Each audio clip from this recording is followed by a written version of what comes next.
Okay, બધાને હરે કૃષ્ણ. આપણે આપણા ક્લાસમાં મંગલતાને વધાવીએ અને બધા ગુરુઓ આચાર્યોને આહવાન આપીએ. ઓમ અજ્ઞાન તિમિરાંધસ્ય જ્ઞાનાંજન શલાકયા ચક્ષુરુન્મિલિતં યેન તસ્મૈ શ્રી ગુરવે નમઃ. શ્રી ચૈતન્ય મનોભીષ્ટં સ્થાપિतं યેન ભૂતલે સ્વયં રૂપ કદા મह्यं દદાતિ સ્વપદાન્તિકં. વંદેહમ શ્રી ગુરો શ્રીયુતપદકમલં શ્રી ગુરુन् વૈષ્ણવાંશ્ચ શ્રી રૂપં સાગરજાતં સહગણ રઘુનાથાન્વિतं तं સજીવં સાદ્વૈतं સાવધૂतं પરિજન સહિतं કૃષ્ણ ચૈતન્ય દેવં શ્રી રાધા કૃષ્ણ પાદાન સહગણ લલિતા શ્રી વિશાખાન્વિતાંશ્ચ. હે કૃષ્ણ કરુણા સિંધો દીનબંધો જગતપતે ગોપેશ ગોપિકા કાંત રાધા કાંત નમોસ્તુતે. તપ્ત કાંચન ગૌરાંગી રાધે વૃંદાવનેશ્વરી વૃષભાનુસુતે દેવી પ્रणमामि હરિપ્રિયે. વાંછા કલ્પતરુભ્યશ્ચ કૃપા સિંધુભ્ય એવ ચ પતિતાનાં પાવનેભ્યો વૈષ્ણવેભ્યો નમો નમઃ. શ્રી કૃષ્ણ ચૈતન્ય પ્રભો નિત્યાનંદ શ્રી અદ્વૈત ગદાધર શ્રીવાસાદિ ગૌર ભક્તવૃંદ. હરે કૃષ્ણ કૃષ્ણ કૃષ્ણ હરે હરે હરે રામ રામ રામ હરે હરે. હરે કૃષ્ણ.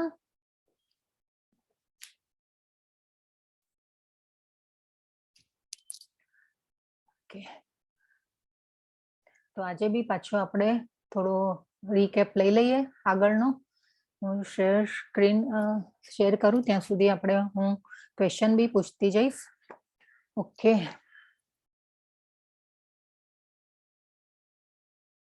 તો અર્જુનના ન લડવાના કારણો કયા કયા હતા? કોઈ કહેશે મને?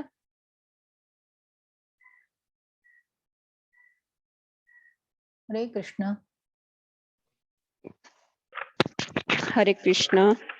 પાપ, અનિશ્ચિતતા, 5 કારણો હતા. કૌટુંબિક, યસ, કરુણા, આનંદ નથી, પાપ, કુટુંબ કૌટુંબિક પરંપરા, અનિશ્ચિતતા. અનિશ્ચિતતા. યસ. પછી બીજા? કૌટુંબિક પરંપરા, બરાબર છે. કરુણા, પાપ, કરુણા, આનંદ, પાપ, કુટુંબ પરંપરા, અનિશ્ચિતતા. જેને આવડે એ બધા ચેટમાં પણ લખો એટલે જોઈને જરા આનંદ થાય કે બધાને યસ ખબર છે.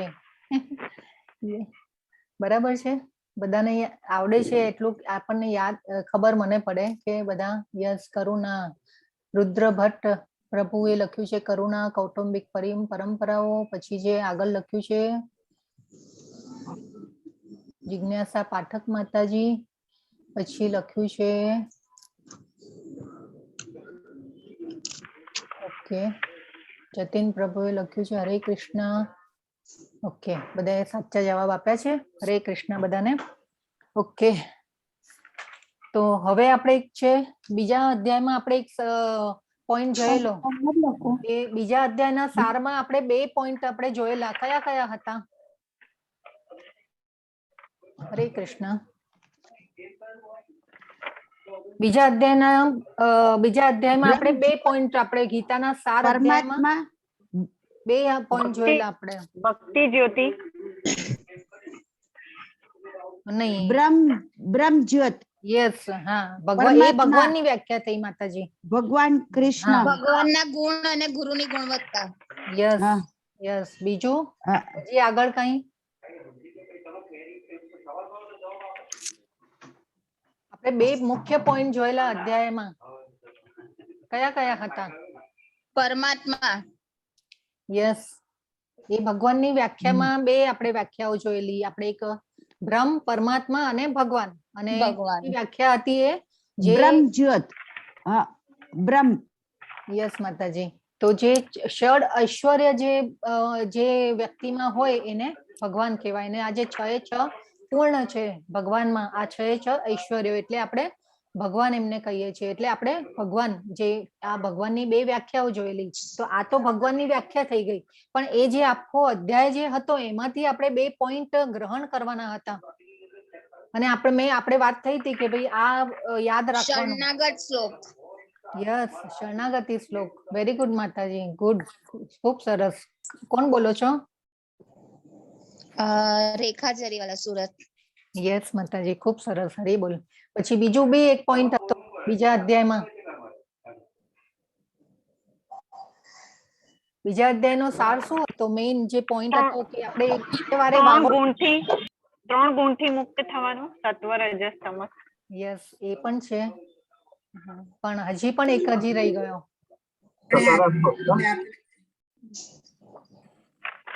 એ છે આત્મા. આપણે આત્મા છીએ, શરીર નથી. અને આત્માનું કદ કેટલું છે? વાળની ટોચના 10,000 ટોચના એક 10,000 માં વાળના ભાગો. યસ, વાળનો જે આપણો એક વાળ લઈએ અને જે એક વાળનો જે ઉપરનું ટોપ હોય એનો 10,000મો ભાગ, એટલે કે એટલે એ કયું થયું? આપણું કદ થયું. આપણા શરીરનું કદ એટલે કે 5 ફૂટ 6 ફૂટ એ નહીં. આપણું કદ કેટલું છે? 10,000નો આપણો જે વાળ છે એનો ઉપરનો ટોપનું 10,000મો ભાગ, એટલે એ આપણું કદ થયું. ઓકે, તો પછી આપણે ત્રીજા અધ્યાયમાં જોયેલા કર્મના પ્રકારો જોયેલા, તો એ કયા કયા હતા? કર્મના પ્રકારો કેટલા હતા? 3 પ્રકાર. હા, બોલો. વિકર્મ કર્મ, નિષ્કામ કર્મ કર્મ અને અને નિષ્કામ અકર્મ. કર્મ. યસ, અકર્મ. બરાબર છે. અકર્મ, વિકર્મ અને સુકર્મ. હા, યસ. બધાએ લખ્યું છે, ચેટમાં પણ લખ્યું છે બધાએ. ભૂમિ ભટ્ટ માતાજી, પછી છે જરીવાલા વેદાંત, લક્ષ્મી માતાજી, જિજ્ઞા ગુજરાતીમાં જે બધાએ લખ્યું છે. યસ, તો આ બધું જોઈને આપણને આનંદ થાય કે તમે જે આપણે અત્યારે જ્ઞાનની ચર્ચા કરવા માટે તમે જે ધૈર્ય અને નિશ્ચયથી આવો છો, નિશ્ચયથી, તો એના માટે જોઈને આનંદ થાય. નહીં તો આપણે માયા તો એવી છે ને કે આપણે પહેલા વાત થઈ હતી કે ભાઈ મોહ માયામાં છીએ આપણે, અને માયા આપણને પકડી રાખે છે. તો તમે બધા ખરેખર ભાગ્યશાળી છો કે આજે 12મા દિવસે પણ તમે જે છો એ ધૈર્ય અને નિષ્ઠા તમે પકડીને રાખ્યો છે. એટલે આ તમારો દ્રઢ નિશ્ચય કહેવાય કે નહીં, આ 18 અધ્યાય હું પૂરા કરીશ. એટલે આ તમારામાં જે આ નિશ્ચય જે છે એ ખૂબ જ સરસ છે, અને આ ભગવાનની સુકૃતિ છે. ઓકે, તો હવે આ જે ફોટો દેખાય છે એમાં કોણ છે? હરે કૃષ્ણ.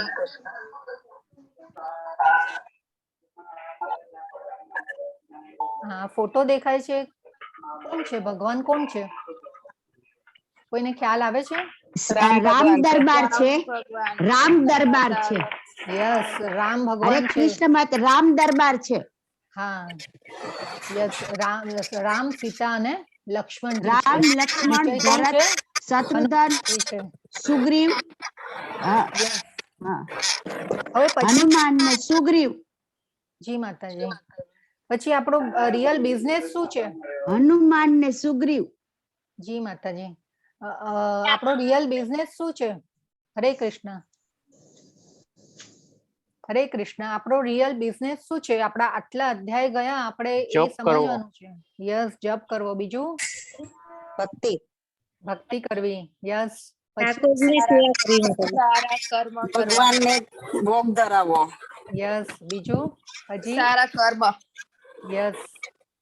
સારા કર્મ એટલે કે અકર્મ કરવાનું છે. આમ જનરલી જોવા જઈએ ને તો અકર્મ એટલે આપણે કેવી રીતે વિચારીએ? હરે કૃષ્ણ. કોઈના ત્યાંથી બહુ અવાજ આવે છે, પ્લીઝ મ્યુટ રાખજો. અકર્મ એટલે કે અકર્મ એટલે આપણે ગુજરાતીની જોડણી છૂટી પાડીએ તો કેવું કે ન કરવા જેવું કર્મ, પણ અહીંયા ઉલટું છે. અકર્મ એટલે કે ભગવાન માટે આપણે જે કર્મ કરીએ છીએ એને અકર્મ કહેવાય છે.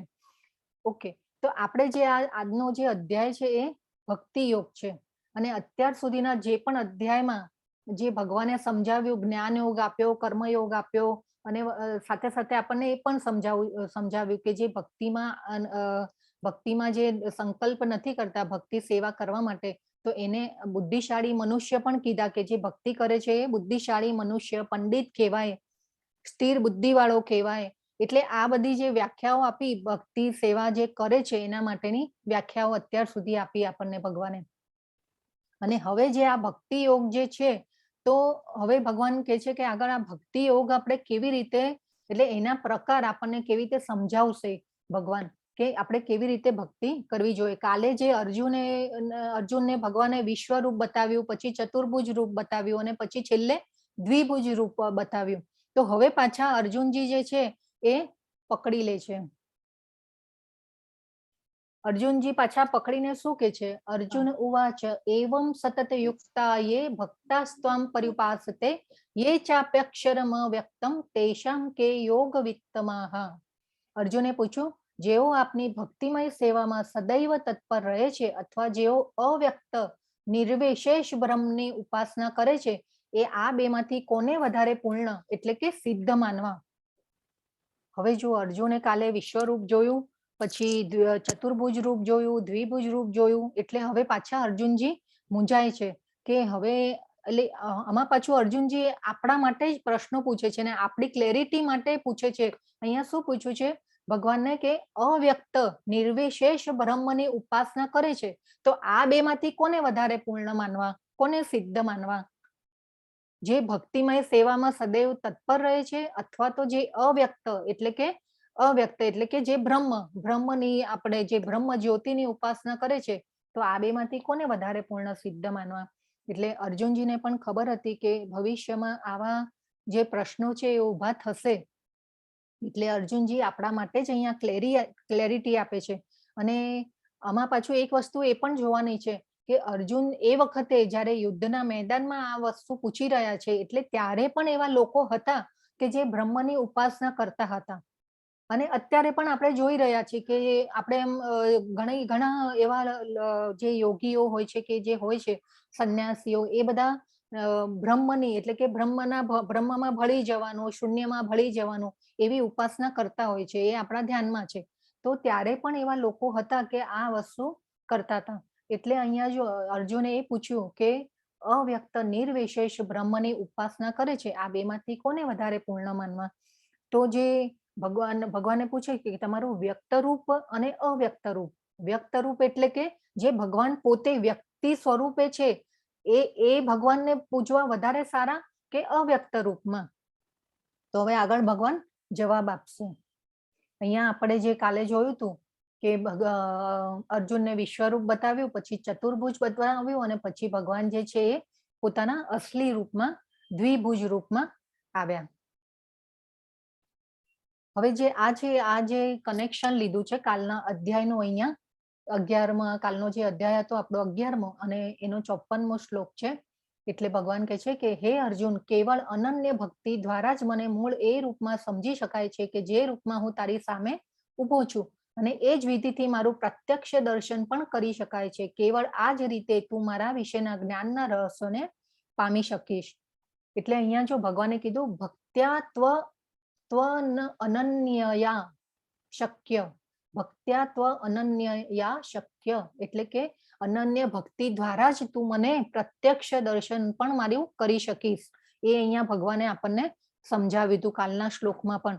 એટલે આ શ્લોક અહીંયા આપણે લીધો છે. એટલે હવે આ અર્જુને પકડી લીધું અહીંયાથી કે ભાઈ તમારા વ્યક્ત રૂપમાં ભજવું એ સારું કે અવ્યક્ત રૂપમાં? એટલે અર્જુનજી છે એ આપણા માટે જ આ બધી ક્લેરિટી લઈ અને પ્રશ્ન જવાબ અને આજે આખી ગીતા જે છે એ આ રીતે એક અધ્યાય બાય અધ્યાય જાય છે આગળ.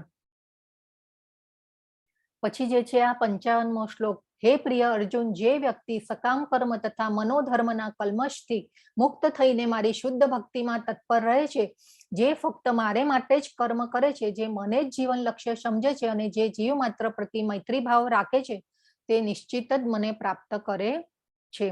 તો આપણે આ જે કાલના અધ્યાયમાં મત કર્મ મત પરમો, મત કર્મ એટલે કે મારા માટે કર્મ કર, અને મત ભક્ત સંગ વર્જિત. કાલે આપણે એ પણ જોયું હતું કે કોનો સંગ કરવો અને કેવી રીતે જે નિવૈરહ, જે આપણને જે આ શબ્દ છે નિવૈરહ સર્વભૂતેષુ એટલે કે સર્વ જીવો પ્રત્યે સમભાવ રાખવાનો, સમદ્રષ્ટિ મૈત્રી ભાવ રાખવાનો. નિવૈરહ એ આપણે શબ્દ જોયેલો કે શત્રુ રહિત એટલે કે આપણી મૈત્રી ભાવ એટલે કે આપણે કોઈની સાથે દુશ્મની નહીં કરવાની. એટલે એ રીતે ભગવાને આપણે કાલના શ્લોકમાં બહુ સરસ રીતે સમજાતા. અને જે અહીંયા આ બાજુમાં ફોટો છે એ અજામિલ, એટલે અજામિલનો જે છે છેલ્લે આપણે કથા જોયેલી કે અજામિલ જે છે એના પુત્રનું નામ નારાયણ રાખે છે, અને એ નારાયણનું જ્યારે છેલ્લે નારાયણને પોકારે છે, જ્યારે યમદૂતો આવ્યા ત્યારે તો એ યમદૂતોને જોઈને એ ડરી જાય છે અને એ પછી વિષ્ણુદૂત પણ આવેલા હોય છે અને વિષ્ણુદૂત પછી અને વિષ્ણુદૂતને કહે છે કે નહીં, મને ભક્તિ કરવાનો મને ટાઈમ આપો. એટલે એ પછી વિષ્ણુદૂત અંતર્ધ્યાન થાય છે અને આ જે અજામિલ જે છે એ ભગવાનની ભક્તિ કરે છે અને એ પછી ઘણા વર્ષો સુધી ભક્તિ કર્યા પછી આ અજામિલ જે છે એમને વિષ્ણુદૂત આવીને આવી રીતે વિમાનમાં આવીને લઈ જાય છે. તો આ આપણે કાલે આ પણ શ્લોક આપણે જોયો હતો. તો મેઇન પોઈન્ટ જે છે કે ભગવાનને હવે કેવી રીતે ભજવા, વ્યક્ત રૂપમાં, અવ્યક્ત રૂપમાં. તો હવે જે આ અધ્યાય જે છે આ અધ્યાયમાં ભગવાન આખી બધી ક્લેરિટી આપે છે આપણા માટે. હવે આ જે છે એ એવું છે કે માના ગર્ભમાં 2 બાળકો છે, ટ્વિન્સ છે અને એ જન્મ હજી નથી થયો પણ એ અંદર માના ગર્ભમાં જ વાતો કરી રહ્યા છે અને એ જે છે વાતો એ અહીંયા એક એટલે આપણે કલ્પના કરવાની છે કે ભાઈ એક જે છે એ જે એક બાળક છે એ ભગવાનમાં એટલે કે એક જે છે વર્ગ એ ભગવાનમાં માને છે અને એક વર્ગ જે છે કે ભગવાનમાં નથી માનતો. તો એવી એ જે છે એવી આપણે કલ્પના કરવાની છે અને એ કલ્પનાને અહીંયા વાતો રૂપે અહીંયા બતાવી છે. તો એક બાળક જે છે, પહેલું બાળક એ કહે છે કે હું જન્મવાની રાહ જોઈ શકતો નથી અને આપણી માતાને મળવું છે. પછી બીજો બાળક કહે છે કે ઓહ, તમે અંધશ્રદ્ધાળુ છે, કોઈ જન્મ નથી, આપણો કોઈ જન્મ નથી, આપણે અહીં આ અંધકારમય દુનિયામાં રહીએ છીએ અને પછી આપણે મરી જઈએ છીએ, એટલે અહીં જ બધું માણવાનું છે. તો જે છે એ પહેલું બાળક છે એ બીજા બાળકને કહી રહ્યું છે કે આપણે આ જે અંધકારમય જે દુનિયા છે એમાં આપણે રહી રહ્યા છે. એકચ્યુઅલી જે માના ગર્ભમાં જે શિશુ હોય છે એ ખૂબ જ લાચાર અવસ્થામાં હોય છે કે ભાઈ એ હલનચલન પણ કરી શકતું નથી બરાબર રીતે. પછી કહે છે કે એ પહેલું બાળક કહે છે કે પણ ના ભાઈ, આપણને આપણી માતા પ્રેમ કરે છે, આ બધાનો અંત હોઈ શકે નહીં. તો બીજું બાળક કહે છે કે કોણ માં, શું તમે આ માતા જોઈ છે? શું કોઈએ તેને જોઈ છે? મારી કોઈ જ માતા નથી કે તને પણ નથી, તે ક્યાં છે મને કહે. એટલે આજે આપણે આત્મા છીએ, શરીર નથી. આપણે જે આ બંધનોમાં જે ફસાઈએ છીએ, આપણે જે કર્મના બંધનો, એટલે એના દ્વારા આપણને જે આપણું જે શરીર મળે છે એ રીતે હોય છે. તો જે બીજું બાળક છે એ કહે છે કે ભાઈ કોણ માતા, મેં તો જોઈ નથી મારી માતાને, કોઈ માતા નથી હોતા. એટલે પછી કે છે પહેલું બાળક કે આપણે તેનામાં છીએ, તે આપણી આસપાસ છે. બીજું બાળક કે છે હું ક્યાંય કોઈને જોતો નથી, શું તે તાર્કિક રીતે હું તમને સાબિત કરી શકું છું કે અસ્તિત્વમાં નથી. એટલે જે આ જે બાળક જે છે એ કે છે કે હું કોઈ માતાને હું જોઈ શકતો નથી. પછી કે છે પહેલું બાળક કે તું કેવી રીતે વિચારે છે કે આપણે જીવી રહ્યા છીએ, તને શું લાગે છે કે હમણાં કોણ આપણી સંભાળ લે છે, આપણી જરૂરિયાતો કોણ પૂરી પાડે છે? પહેલું બાળક કે છે કે ના, માતા જેવું આ કોઈ નથી. અને એટલે પહેલું બાળક જે છે એ બીજા બાળકને કહે છે કે ભાઈ તને શું લાગી રહ્યું છે કે આપણે કેવી રીતે જીવી રહ્યા છે? તો આપણે બીજું બાળક કહે છે કે નાળની કુદરતી પ્રક્રિયા દ્વારા આપણને આપણો ખોરાક અને પાણી મળે છે અને હું મારી સંભાળ રાખું છું, કૃપા કરીને તારી આંખ ખોલ. હવે આ જે બીજું બાળક જે છે એ ભગવાનમાં માનતું નથી અને એ પહેલા બાળકને એમ કે છે કે ભાઈ માતા જેવું કઈ કોઈ છે જ નહીં, આપણે જે નાળ દ્વારા આ લઈ રહ્યા છીએ, જે ખોરાક જે આપણને મળે છે, આપણને પોષણ મળે છે, એ આપણે નાળ દ્વારા લઈ રહ્યા છીએ. પછી પહેલું બાળક કહે છે કે આ જીવન પછી વધુ પ્રકાશ છે, આપણે પગ સાથે ચાલીશું, મોઢાથી ખાઈશું, શ્વાસ પણ લઈશું, આપણે ખરેખર જાગૃત રહીશું અને ઇન્દ્રિયો સંપૂર્ણપણે વિકસિત થશે. તો બીજું બાળક જે કહે છે કે તે મૂર્ખાઈ ભરેલું છે, ચાલવું છે અને આપણા મોઢાથી જમવું છે, શ્વાસોશ્વાસ પેલું શું છે? તમે અહીં કંઈક નવું શોધી રહ્યા છો. એટલે બીજું બાળક જે કહે છે કે આ તું શું કહી રહ્યો છે કે ભાઈ ચાલવું છે ને મોઢાથી જમવું છે ને આજે તે તું શ્વાસોશ્વાસની જે વાત કરે છે તો એ શું છે? પછી જે પહેલું બાળક કહે છે કે મને ખબર નથી કે તને શું કહેવું. તો પછી બીજું બાળક જે કહે છે કે ના ના ના, હવે તું મારી વાત સાંભળ. એટલે જે મેઇન પોઈન્ટ જે છે અહીંયા કે એક્ઝેક્ટ એવું છે કે ભાઈ આપણે ભગવાન વિશે માનતા નથી હોતા. એટલે અને એક એવું બી છે કે ભાઈ માને છે પણ શ્રદ્ધા નથી હોતી. એટલે આ જે છે ફરક એ અહીંયા જે આ ઉદાહરણ દ્વારા એક સમજાવવામાં આવ્યું છે કે જે ભગવાનમાં માને છે અને જે માને તો છે, એક એવો પણ વર્ગ છે કે ભાઈ જે માને છે પરંતુ શ્રદ્ધા નથી હોતી. એટલે હવે જે ભગવાન છે એ અહીંયા કહી રહ્યા છે કે શ્રી ભગવાન ઉવાચ મય્યાવેશ્ય મનો યે મામ નિત્ય યુક્તા ઉપાસતે શ્રદ્ધયા પરયોપેતાસ્તે મે યુક્ત તમામતઃ. પૂર્ણ પુરુષોત્તમ પરમેશ્વર બોલ્યા, જે મનુષ્ય મારા સાકાર રૂપમાં પોતાના મનને એકાગ્ર કરે છે અને અત્યંત શ્રદ્ધાપૂર્વક મારી પૂજા કરવામાં પરાયણ રહે છે તેઓ મારી દ્રષ્ટિએ પરમ સિદ્ધ છે. હવે અહીંયા જો ભગવાને જ સ્ટેટમેન્ટ આપી દીધું છે આ શ્લોકમાં કે મારા સાકાર રૂપમાં પોતાના મનને એકાગ્ર કરે છે અને અત્યંત શ્રદ્ધાપૂર્વક મારી પૂજા કરવામાં પરાયણ રહે છે તેઓ મારી દ્રષ્ટિએ પરમ સિદ્ધ છે. મય્યાવેશ્ય એટલે કે મારામાં મનને, મય્યાવેશ્ય મનોયે મામ એટલે કે મારામાં જે મનને સ્થિર કરે છે અને પાછું કે છે ભગવાન નિત્ય યુક્તા ઉપાસતે એટલે નિત્ય યુક્તા એટલે કે દરરોજ, હંમેશા, હર હંમેશ, અને યુક્ત એટલે કે યુક્ત રહે છે એટલે પરોવાયેલો રહે છે, અને શ્રદ્ધયા પરયોપેતાસ એટલે કે શ્રદ્ધાપૂર્વક મારી પૂજા કરે છે અને સ્તેમે યુક્ત તમામતઃ એટલે કે યોગમાં એટલે કે જે યુક્ત તમામતઃ, યુક્ત એટલે હર હંમેશ જે મારી પૂજા કરે છે અને મારા યોગમાં એટલે આ જે યોગ એટલે કે આ ભગવદ્ ગીતાના જે ભગવાને જ્ઞાન આપ્યું એને ભગવાને યોગ કીધો છે અને આ યોગ એટલે કે ભગવાન સાથેનું જોડાણ. એટલે અહીંયા ભગવાને કીધું કે સ્તેમે યુક્ત તમામતા એટલે મારી દ્રષ્ટિએ એ પરમ સિદ્ધ છે. જો અહીંયા સુંદર મનોહર બાજુમાં ફોટો આપ્યો છે ભગવાનનો અને જે ઇસ્કોનના જે ભક્ત છે કેટલા સુંદર રીતે ભગવાનને તૈયાર કરી રહ્યા છે. તો આપણે જે છીએ એટલે ભગવાને અહીંયા કીધું સાકાર રૂપમાં એટલે વ્યક્ત રૂપમાં ભગવાને અહીંયા પોતે કહી દીધું છે કે સાકાર રૂપમાં મારા મનને જે એકાગ્ર કરે છે. હવે અહીંયા આપણે સમજીએ કે ભાઈ આપણે સવારે જે આપણા ભગવાનને તૈયાર કરીએ છીએ, શ્રૃંગાર કરીએ છીએ, તો એ બધું આપણે ભગવાનને શેના માટે કરીએ છીએ? તો આપણે જે આપણને ભગવાન આપણને યાદ રહે, આપણે ભગવાનને એમના મોહક સ્વરૂપને આપણે આપણા નજરોમાં આપણે ભરી અને પછી આખો દિવસ આપણે યાદ રાખીએ, હા ભગવાનનું કેટલું સુંદર સ્વરૂપ. એટલે એ રીતે અને ભગવાન જે છે એમને આ કહી દીધું છે કે મારા સાકાર રૂપમાં જે મને ભજશે એને એ મારી દ્રષ્ટિએ પરમ સિદ્ધ છે. એટલે આ શ્લોક બી ખૂબ જ ઇમ્પોર્ટન્ટ છે. અને આપણે જે એક ભજન પણ છે કે આખા સાચા જગતના જે રાજા છે એ ભગવાન શ્રી કૃષ્ણ પૂર્ણ પુરુષોત્તમ છે. તો આ જે શ્લોકનો જે સાર જે છે એ આપણે આ સમજવાનો છે કે ભગવાને આ વસ્તુ એમને પોતે કીધી છે કે ભાઈ સાકાર રૂપમાં જે મને ભજશે અને મારા મનને એકાગ્ર કરશે એ મારી દ્રષ્ટિએ તો પરમ સિદ્ધ છે. એ પછી જો ભગવાન કહેશે કે હવે જો આ પણ તું ન કરી શકે તો શું?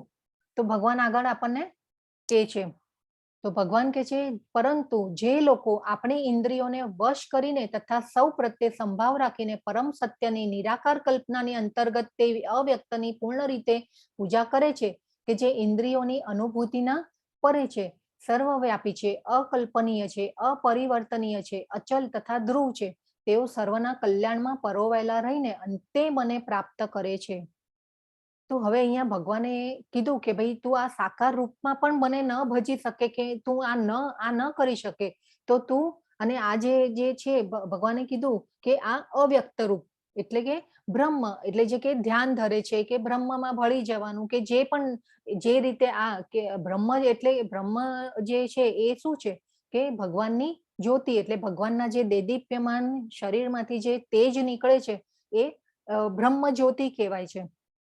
એટલે કે એમાં ભળી જવાનું. એટલે આ જે ભગવાને અહીંયા કીધું કે હા એ પણ કરે તો સારું જ છે, પરંતુ જો એ પણ શું કે છે ભગવાન કે પરોવાયેલા રહીને અંતે મને પ્રાપ્ત કરે છે. એટલે ભગવાને શું કીધું કે જે આટલી બધી એટલે ખૂબ જ એટલે કે આપણે પહેલા બી 6થા અધ્યાયમાં પણ આ વસ્તુ જોયેલી. અર્જુને ભગવાનને કીધું હતું કે આ મારાથી અષ્ટાંગ યોગ પણ નહીં થાય. જો ભગવાને અર્જુને કહી દીધું હતું કે ભાઈ હું એકવાર વાયુને રોકી શકું પણ હું મારા મન બહુ ચંચળ છે અને ભગવાને અર્જુને એમ પણ કહી દીધું હતું કે હું જંગલમાં જઈ અને હું ભિક્ષા માંગીને મારું ગુજરાન ચલાવી શકીશ.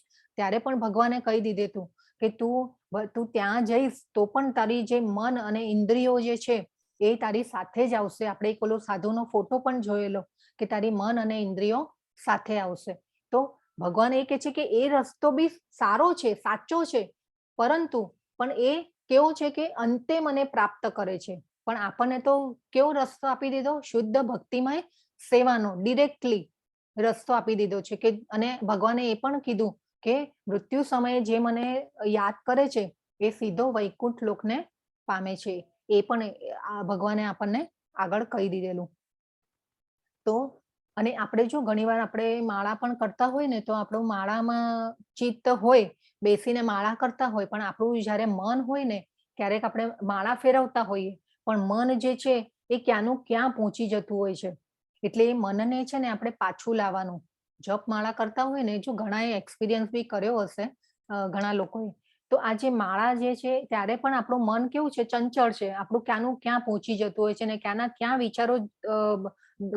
વિચારોના ઘોડાઓ તો એવા દોડે કે આપણે પછી આમ ધ્યાન કરવું પડે કે ના, હવે મારા મનને મારે પાછું લાવવાનું છે.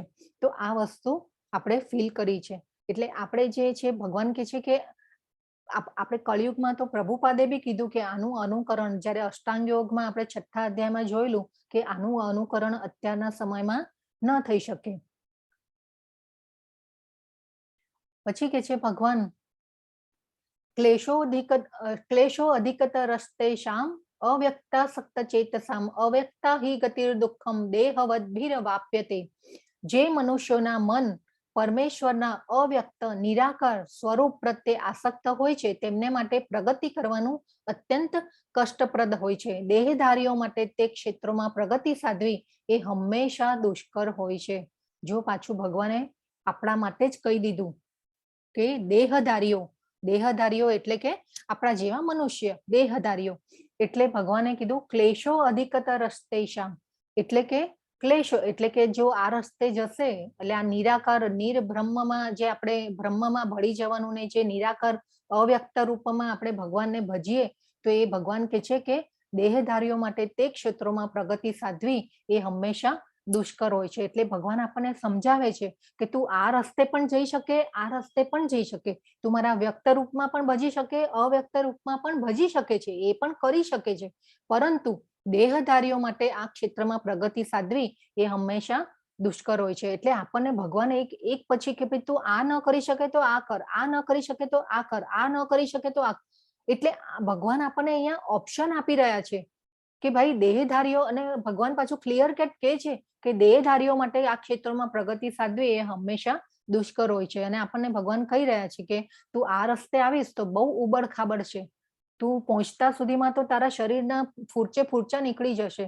એટલે આ ભગવાન અહીંયા આપણને કહી રહ્યા છે કે તું આ રસ્તે આવીશ તો દુષ્કર છે, આ રસ્તો તારા માટે દુષ્કર છે.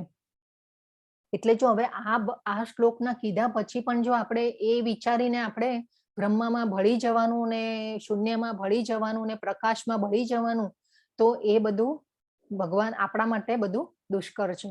એટલે આપણે એનું અનુકરણ નથી કરતા. પછી ભગવાન કહે છે યે તુ સર્વાણી કર્માણી મયી સંન્યસ્ય મત્પરઃ અનન્યેનૈવ યોગેન મામ ધ્યાયંત ઉપાસતે.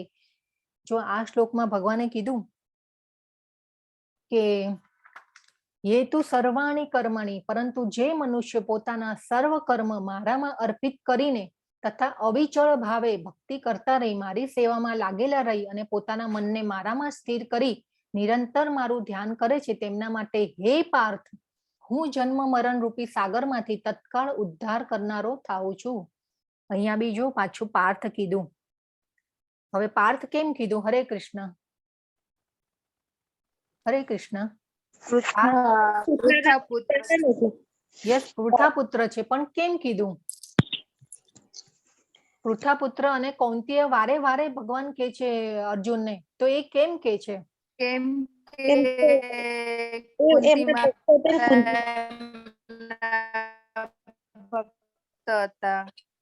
યસ, ખૂબ સરસ માતાજી, હરી બોલ. યસ, તો કુંતી માતા જે છે, ચેટમાં પણ કોઈ લખ્યું છે યસ, હરે કૃષ્ણ. હા, એમના ભક્તોને યાદ કરે છે. જિગ્નેશ દરબાર પ્રભુ, હરે કૃષ્ણ. ખૂબ સરસ બધાએ લખ્યું છે. હા, તો ચેટમાં પણ બધાએ લખ્યું છે. ખૂબ આનંદ થાય આવું બધું જોઈને. આપણને એમ થાય કે આપણે આ જે ભક્તિની ચર્ચા કરી રહ્યા છે, તમને મને તમારો સંગ મળે છે, તમને મારો સંગ મળે છે, અને આ જે આપણી સુકૃતિ જે છે, ભગવાનની કૃપા છે, એ આવી જ આપણી ઉપર બની રહે. તો ભગવાન અહીંયા કહે છે કે જે મનુષ્ય પોતાના સર્વ કર્મ મારામાં અર્પિત કરીને તથા અવિચળ ભાવે ભક્તિ કરતા રહી મારી સેવામાં લાગેલા રહી અને પોતાના મનને, અહીંયા જો બાજુમાં ફોટો છે કે ભક્તને ઉગારવા માટે સંસાર રૂપી જે અને અહીંયા પણ જો ભગવાને કીધું કે અનન્યે નૈવ યોગેન, અનન્ય શબ્દ આ પણ બહુ ઇમ્પોર્ટન્ટ શબ્દ છે કે વારે વારે બધા શ્લોકોમાં આવ્યા કરે છે. અનન્યે એટલે અનન્ય ભક્તિ દ્વારા આ યોગમાં જે પણ ધ્યાયંત ઉપાસતે, એટલે કે આ યોગનું જે અનન્ય ભક્તિ દ્વારા આ યોગનું ઉપાસના કરે છે, તે મારામાં તે નિરંતર મારું ધ્યાન કરે છે, તો એ જન્મ મરણ રૂપી સાગરમાંથી તત્કાળ ઉદ્ધાર કરનારો થાઉં છું. એટલે આ ભગવાન જે છે કેટલું સુંદર ચિત્ર છે કે ભગવાન પોતે નીચા નમી અને ભક્તને હાથ આપી રહ્યા છે અને ગરુડ વાહન ઉપર આવ્યા છે. કેટલું સુંદર ચિત્ર છે. અને આ ભાવવાહી આવા દ્રશ્યો જોઈએ જ્યારે પ્રભુપાદ જે છે એ આ જ્યારે એમને આ બધું સંકીર્તનનું આંદોલન ચાલ્યું તો એમની સાથે જે ભક્તો હતા એમને બધું મોઢેથી કઈ અને કહેતા હતા કે આવી રીતે કરો, આવી રીતે કરો, અને એ ભક્તો એમના ચિત્રો દોરતા. અને એ પછી તો અત્યારે એની આખી એકેડેમી ચાલે છે. એટલે આ એટલા સુંદર ચિત્રો જે છે એવા ભાવ આવે આપણને. અને એટલે આ જે ચિત્રોનો જે ભાવ જે છે ને એ આપણે સમજવાનો છે અહીંયા કે જન્મ મરણ રૂપી સાગરમાંથી, એટલે કે આપણે જે અહીંયા રહીએ છીએ તો આપણે શું ભગવાને આપણને આગળ બી દુઃખાલય કીધેલું કે આ શું છે, આપણે ક્યાં રહીએ છીએ? દુઃખાલય એટલે કે આ હોસ્પિટલ જ છે, રિહેબ સેન્ટર છે આપણા માટે તો. એટલે અહીંયા જે ભગવાન કે છે પછી કે છે તેષામહમ સમુદ્ધરતા મૃત્યુ સંસાર સાગરાત ભવામી નચિરાત પાર્થ મૈયા વેશિત ચેતસામ. એટલે કે તેષા અહમ એટલે કે હું, સમુદ્ધરતા મૃત્યુ સંસાર સાગરાત એટલે કે આ મૃત્યુ રૂપી સંસાર સાગરમાંથી હું એનો ઉદ્ધાર કરું છું. એટલે ભગવાન અહીંયા ખૂબ સુંદર રીતે અહીંયા ચિત્રમાં જોયું છે આપણે કે આજે એટલે આપણે પણ એ સમજવાનું છે કે આપણે પણ ભક્તિ દ્વારા આપણે ભગવાનને પામવાના છે. પછી છે 8મો શ્લોક. આપણે જ્યારે પણ જે છે ભગવાન પાર્થ કે ત્યારે આપણે કુંતી માતાને પણ યાદ કરવાના, કેમ કે કુંતી માતા જે હતા એ પણ ભગવાનના અનન્ય ભક્ત હતા. આપણે વારે વારે હું તમને કહું છું એના માટે કે આપણે આમ ઝબકારો મગજમાં થવો જોઈએ કે હા પાર્થ કીધું ભગવાને એટલે કુંતી માતાને યાદ કરવાના. અને આવા ભક્તોને આપણે યાદ કરીએ ને તો આવા ભક્તો દ્વારા આપણે જે શ્રીલા પ્રભુપાદ જે આપણા આચાર્ય જે છે એને પણ આપણે વારે વારે કેમ યાદ કરીએ છીએ કે એ શુદ્ધ ભક્ત હતા અને આટલું સરસ એમને કામ કર્યું અને એ ભક્તો દ્વારા આપણને કૃપા મળે છે ભગવાનની. એટલે એ વસ્તુ આપણે સમજવાનું છે કે અને એ ભક્તને આપણે જો ભગવાને ત્યારે પણ રણ કુરુક્ષેત્રમાં પણ કુંતી માતાને એમને યાદ કર્યા છે. એટલે આ વસ્તુ આપણે સમજવાની છે કે આપણા પર જે કૃપા આવે છે એ ભક્તો દ્વારા આવે છે. આપણે કોઈ વાર અજ્ઞાતવશ આપણે કોઈ ભક્તે આપણને પ્રસાદ આપ્યો હોય અને એ આપણે ગ્રહણ કરીએ છીએ તો એ પણ આપણી અજ્ઞાત સુકૃતિ થઈ જાય છે. એ પણ કેવું છે કે એક ભક્ત દ્વારા જ આવેલી છે. એટલે આ વસ્તુ આપણે ખૂબ જ માઇન્ડમાં રાખવાનું છે કે આપણી જે પણ ભગવાનની જે કૃપા છે એ આપણા ભક્તો દ્વારા જ, શુદ્ધ ભક્તો દ્વારા જ આવે છે આપણા ઉપર. પછી અહીંયા જે ભગવાન કે છે પૂર્ણ પુરુષોત્તમ પરમેશ્વર એવા મારામાં ચિત્તને સ્થિર કર અને મારામાં જ તારી સમગ્ર બુદ્ધિને પરોવી દે. એ રીતે તું સદા મારામાં નિવાસ કરીશ, એમાં સંદેહ નથી. તો ભગવાન અહીંયા કે છે મય્યે વ મન આદસ્વ. ભક્તિ કેવી રીતે કરવાની? તો મયી બુદ્ધિમ નિવેશય, મારામાં બુદ્ધિને પરોવી દે. અને અત ઉર્ધ્વમ ન સંશય એટલે કે એમાં કોઈ સંશય નથી કે હું તને ઉગારીશ નહીં. એટલે તું જો સમગ્ર બુદ્ધિને મારામાં પરોવી દઈશ અને તું સદા એટલે ત્યારે તું સદા મારામાં નિવાસ કરીશ, એમાં કોઈ સંદેહ નથી. તો અહીંયા જો બાજુમાં ફોટો છે, કેટલો સુંદર ફોટો છે, મનોહર આમ, અને જે ગોપ બાળકો છે એ બધાના ભાવ જુઓ. ભગવાન જે છે એ ભગવાન ખાઈ રહ્યા છે, અને એમના ગોપ બાળકો જે ભક્તો છે, શુદ્ધ ભક્તો હશે, એટલે કેવી સુખદેવજી છે ને એ બહુ સુખદેવજી ભાગવતમાં વારે વારે આ જે છે કૃત પુણ્ય પુણ્ય, એટલે કે એવા કેવા પુણ્યો કર્યા હશે. સુખદેવજી મહારાજે લખ્યું છે, જયારે પરીક્ષિત મહારાજને જયારે ભાગવતમનું પારાયણ કરાવે છે ત્યારે આ ભાગવતમમાં છે આ ઉલ્લેખ છે. તો સુખદેવજી કે છે કે કૃત પુણ્ય પુણ્ય, એટલે કે એવા કેવા પુણ્યો અને ભક્તિ કરી હશે કે આવો ભગવાનનો એમને સહવાસ મળ્યો છે. એટલે આપણે તો વિચારો કે આપણે તો કેટલા જન્મોના જન્મો પછી આપણે ભગવાનનો આવો સહવાસ મળી શકીશું. એટલે અત્યારથી જ આપણે જે છે એ જાગ્યા ત્યારથી સવાર કરવાનું છે ને ભક્તિમાં આપણે મન પરોવાનું છે. તો આ જે સુંદર ચિત્ર છે, ભગવાનનું મનોહર દ્રશ્ય છે, અને બાજુમાં ગોપ બાળકો અને એમની સાથે ક્રીડા કરી રહ્યા છે, રમી રહ્યા છે. તો આવી રીતે જે સહવાસ મળે એટલે ભગવાન કહે છે કે તારી બુદ્ધિને મારામાં પરોવી દે. પછી 9મો શ્લોક છે, અથ ચિત્તમ સમાધાતુમ ન શક્નોષિ મયી સ્થિરમ અભ્યાસ યોગેન તતો મામિચ્છાપ્તુમ ધનંજય. હવે ભગવાન પાછા ઓપ્શન આપે છે કે તું તારા ચિત્તને અવિચળ ભાવે મારામાં સ્થિર કરી ન શકે તો તું ભક્તિ યોગના વિધિ વિધાનોનું પાલન કર, એ રીતે મને પામવાની ઈચ્છાને વિકસિત કર. તો ભગવાન કહે છે કે ભાઈ તું ભક્તિ યોગનું જે વિજ્ઞાન જે છે એ આપણને પહેલા આપણે ભગવાને બતાવી દીધેલું. એ કયા આપણે નવધા ભક્તિના જે છે ઓપ્શન જોયેલા, નવધા ભક્તિ. હરે કૃષ્ણ, કોણ કહેશે નવધા ભક્તિ? આપણે નવધા ભક્તિના 9 સેવાના પ્રકાર જોયેલા. નવધા ભક્તિ કહેવાય છે એને. એના પ્રકાર કયા કયા હતા? અને એમાં જે પહેલું જે છે કે જે આપણે કાન અત્યારે જે આપણે કરી રહ્યા છીએ કે આપણા કાન દ્વારા ભગવાન જે છે આપણા હૃદયમાં આવે છે. એ મેં તમને લોકોને આપણે એ પણ વાત થઈ હતી કે કાન દ્વારા આપણના હૃદયમાં ભગવાન આવે છે. અને આપણે જે અત્યારે જ્ઞાનની ચર્ચા કરી રહ્યા છે એ જે છે એ નવધા ભક્તિનું પહેલું પગથિયું હતું. હરે કૃષ્ણ, કોણ કહેશે? મારો અવાજ આવી રહ્યો છે ને મનદીપ પ્રભુ? હરે કૃષ્ણ. હા, હરે કૃષ્ણ માતાજી. હરે કૃષ્ણ. શ્રદ્ધા, સાધન, ભજન, અનિશ્ચિતતા નિવૃત્તિ, નિષ્ઠા, અશક્તિ, ભાવ અને પ્રેમ. યસ. ના આપણે છે ને જે એમાં બધા ઉદાહરણો પણ જોયેલા બધા મહાત્માઓના કે ભાઈ જે સુખદેવજી છે એ પરીક્ષિતને ભાગવતમ સંભળાવી રહ્યા હતા. પછી આપણે એક મીરાબાઈનું દ્રષ્ટાંત જોયેલું. કીર્તન, શ્રવણ ભક્તિ, શ્રવણમ, પાઠ સેવનમ, અર્ચનમ, દાસ્યમ, ભગવાનના સાક્યમ, વંદનમ, પાઠ સેવનમ, યસ, પૂજા અર્ચના, પ્રાર્થના, આત્મનિવેદનમ, શ્રવણ, કીર્તન, વંદનમ, અર્ચનમ, કર્મનો અમલ, મિત્ર તરીકે સેવા, સંપૂર્ણ શરણાગતિ. બરાબર છે. યસ, બધાએ લખ્યું છે.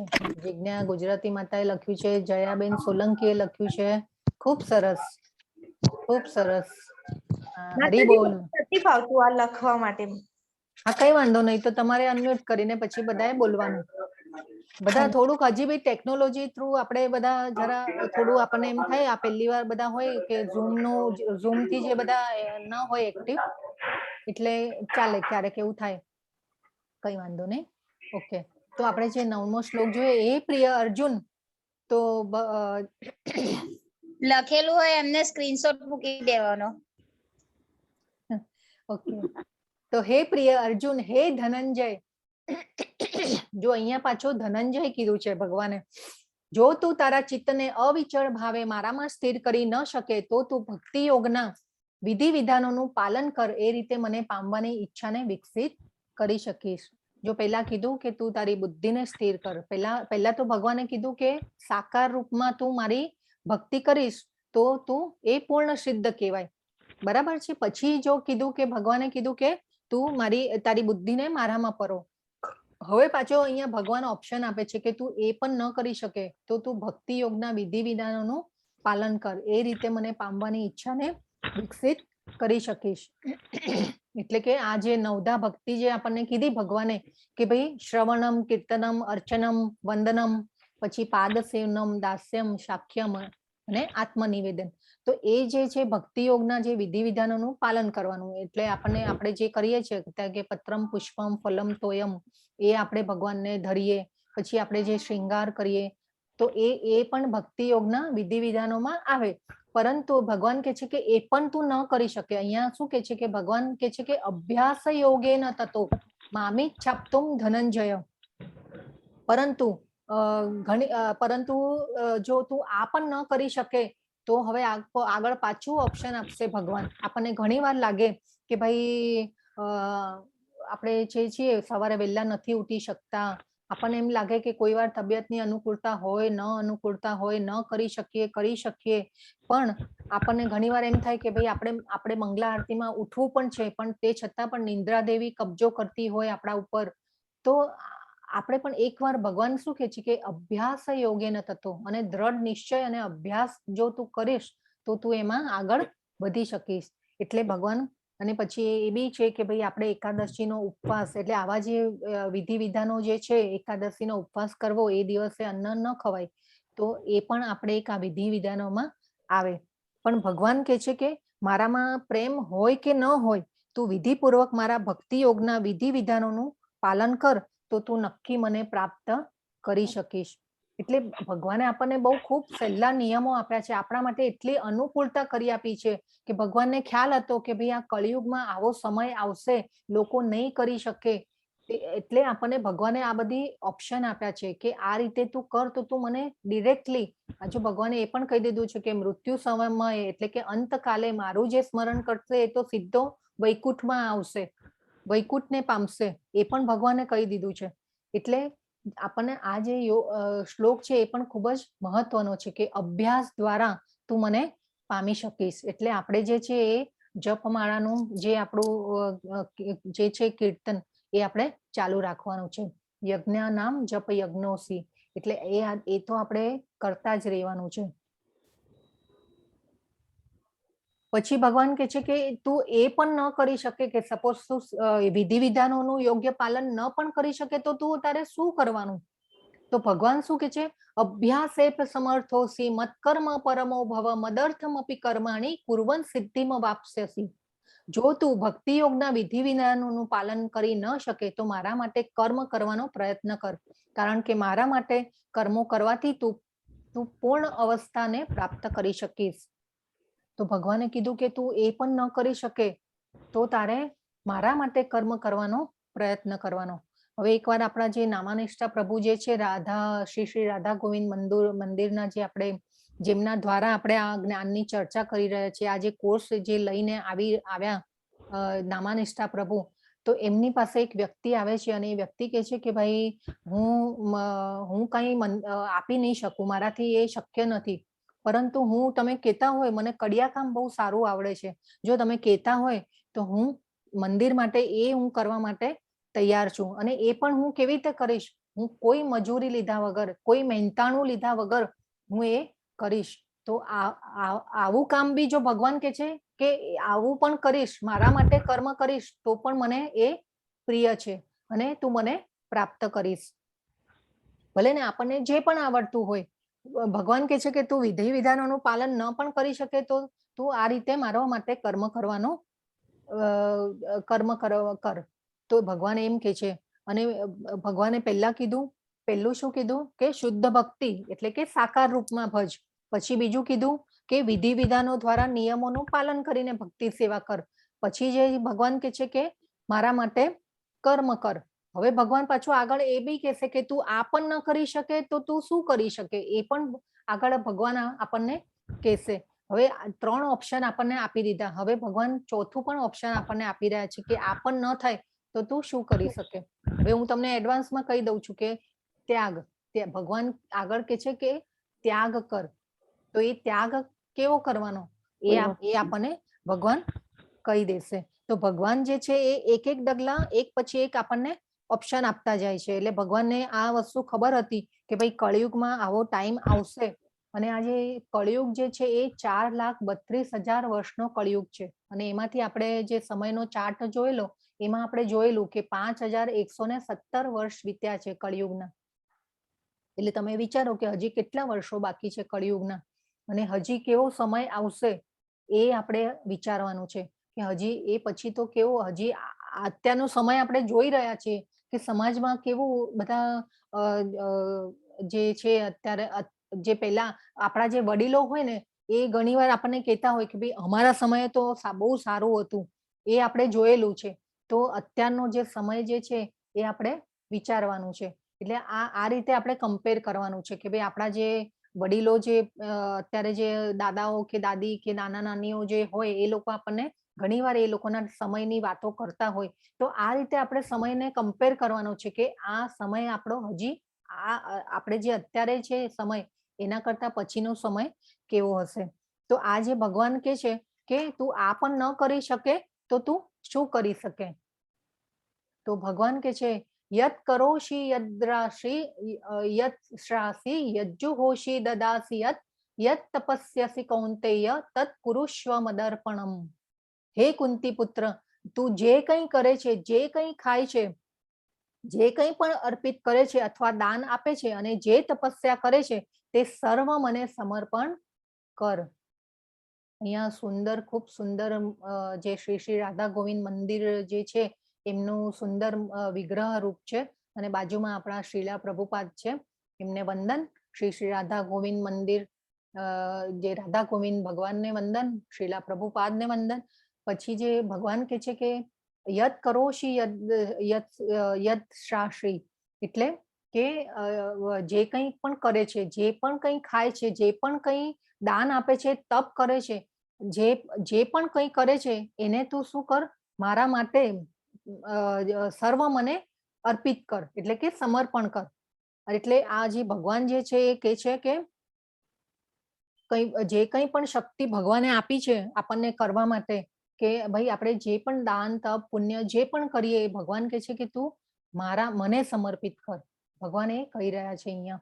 એટલે એક પછી એક આપણને ભગવાને ખૂબ બધા ઓપ્શન આપ્યા કે આપણે શું કરવાનું. અને ભગવાન કેટલા જો દયાળુ છે કે આપણા માટે કેટલા બધા ઓપ્શન આપેલા છે અને એક પગલા નીચે આવતા ગયા છે.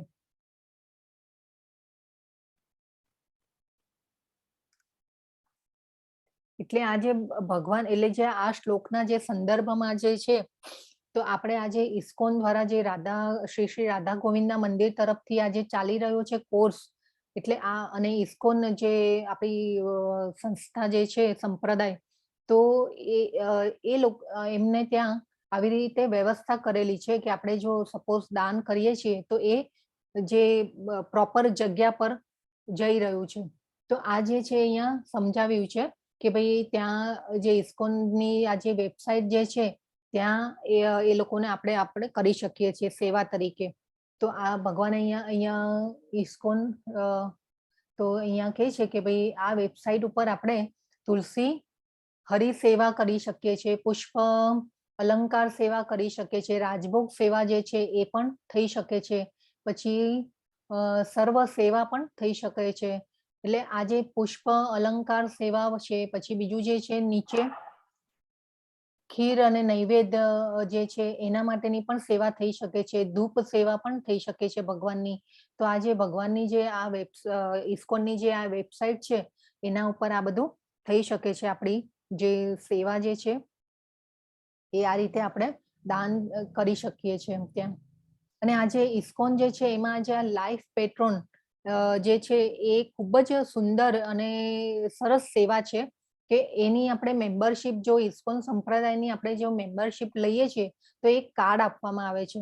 અને આજે આ ઇસ્કોન જે શ્રી શ્રી રાધા ગોવિંદા મંદિર છે એને આ ઇસ્કોન જે આ છે તો એ આ લાઈફ મેમ્બરશિપ દ્વારા જે મોટો ફાળો જે છે એ આના થ્રુ આવી રહ્યો છે કે ભાઈ લાઈફ મેમ્બરશિપ દ્વારા.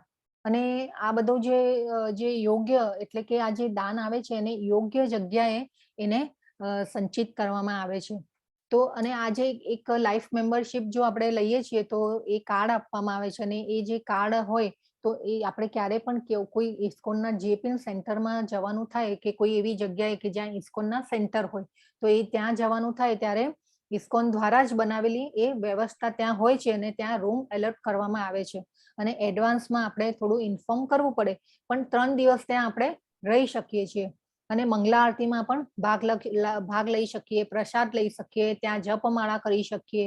અને મેઇન તો વાત એ છે કે જો આ મેમ્બરશિપ લઈએ છીએ તો ત્યાં જે છે એ આ જે ઇસ્કોનના જે મેઇન બુક્સ છે, આપણી ભગવદ્ ગીતા છે, ભાગવતમ છે, તો એ જે બુક્સ છે શ્રીલા પ્રભુપાદની જે આચાર્ય જે છે આપણા, એમની લખેલી બુક્સ બધી આપણને ગિફ્ટમાં મળે છે.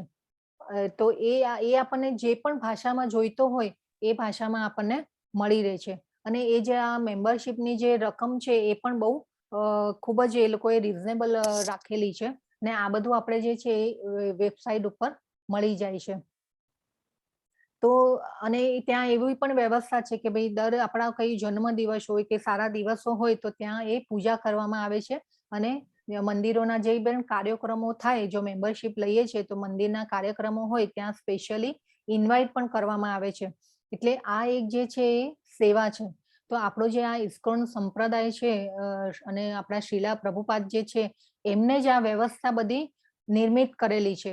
એટલે જ્યારે શ્રીલા પ્રભુપાદ હતા ત્યારથી જ આ રીતે એ જે આ બધી જે વ્યવસ્થાઓ જે છે એમને ત્યારથી કરેલી છે, એમને પોતે કરેલી છે આ બધી વ્યવસ્થાઓ. અને એટલી શું આયોજન હોય છે કે આપણે સપોઝ કઈ નાની રકમ પણ એવી આપણે સેવામાં ત્યાં આપીએ છીએ તો એની રિસિપ્ટ સુદ્ધા આવી જાય છે. તો આ રીતે જે છે એ અહીંયા આ જે શ્લોક આપણે જોયો તો એના માટે એના સંદર્ભમાં થઈ અને અહીંયા આપણે સમજવાનું છે કે આપણે આ જે ઇસ્કોન સંપ્રદાય જે છે એમાં આપણે દાન કરીએ છીએ કે દાન આપણે સેવા આપીએ છીએ તો એ પ્રોપર મૂળભૂત જગ્યાએ ત્યાં પહોંચે છે. તો આ જે છે તમે વિચાર કરજો. સેવા આ જે સેવા છે ખરેખર યોગ્ય જગ્યાએ જાય છે. અને ભગવાન આગળ બી 17મા અધ્યાયમાં સમજાવશે કે દાન કઈ જગ્યાએ આપવું. અને એટલે જે સકામ કર્મો આપણે જે કરતા હોઈએ છીએ એટલે એ સકામ કર્મોના જે બંધન લાગે છે, પરંતુ એ બધી આપણે અત્યારે બહુ ડિટેલમાં નહીં જઈએ, એ જ્યારે 17મા અધ્યાયમાં આપણે સમજીશું. પણ આ જે શ્લોકનો જે ભાવાર્થ હતો એના માટે થઈ અને આ વસ્તુ આપણે અહીંયા કહી રહ્યા છીએ. 11મો શ્લોક. અથૈતદપ્યશક્તોऽસि કર્તુમ મધ્યોગમાશ્રિતઃ સર્વકર્મફલ ત્યાગમ તતઃ કુરુ યતાત્મવાન. પરંતુ જો તું મારી આ ભાવનામાં રહી કર્મ કરવા અસમર્થ હોય તો તું પોતાના સર્વ કર્મોના ફળોનો ત્યાગ કરી કર્મ કરવાનો તથા આત્મસ્થિત થવાનો પ્રયત્ન કર. ભગવાને પાછું એક ચોથું ઓપ્શન આપ્યું આપણને કે આ ત્રણમાંથી જો શક્ય ન હોય, પહેલા આપણને કીધું સાકાર રૂપમાં તું મને ભજીશ તો પણ એ પૂર્ણ કહેવાશે, તું મને પામી શકીશ. પછી ભગવાને કીધું કે વિધિ વિધાનોનું જો તું પાલન કરીશ અને અભ્યાસ કરીશ એનો તો તું મને પામી શકીશ. પછી ભગવાને કીધું કે મારા માટે કર્મ કર. ભગવાને એ કીધું કે એ પણ ન થઈ શકે તો તું મારા માટે કર્મ કરવાની કોશિશ કર તો પણ તું મને પામી શકીશ. અને હવે ચોથું ઓપ્શન શું કીધું ભગવાને કે જો તું મારી આ ભાવનામાં રહી કર્મ કરવા અસમર્થ હોય તો તું પોતાના સર્વ કર્મોના ફળોનો ત્યાગ કરી કર્મ કરવાનો તથા આત્મસ્થિત થવાનો પ્રયત્ન કર. ભગવાન કહે છે આપણને એટલે સર્વ કર્મોના ફળોનો ત્યાગ કરી કર્મ કરવાનો તથા આત્મસ્થિત થવાનો પ્રયત્ન કર. એટલે અહીંયા શું કીધું ભગવાને કે સર્વ કર્મોના ફળોનો ત્યાગ એટલે કે આપણને જે પણ ભગવાને આપ્યું છે, આપણને જે પણ સંપત્તિ કે જે કંઈ પણ આપ્યું છે તો આપણે એ વિચાર કરવાનું છે કે ભાઈ આપણે આપણા જે જીવન નિર્વાહ માટે જે બી જરૂરી હોય એ આપણે રાખવાનું. બીજો જે છે થોડો ભાગ આપણે ભગવાનમાં લગાવવાનો, ભગવાનના ધર્મના કામમાં લગાવવાનો. તો એ રીતે આપણે ભગવાન અહીંયા કહે છે કે સર્વ કર્મોના પણ અને ફળની ઈચ્છા રાખવાની નહીં, ભગવાન ઉપર શ્રદ્ધા અને વિશ્વાસ રાખવાનો. તો એ અહીંયા ભગવાન કહે છે કે સર્વ કર્મોના ફળ જે છે એનો ત્યાગ કર.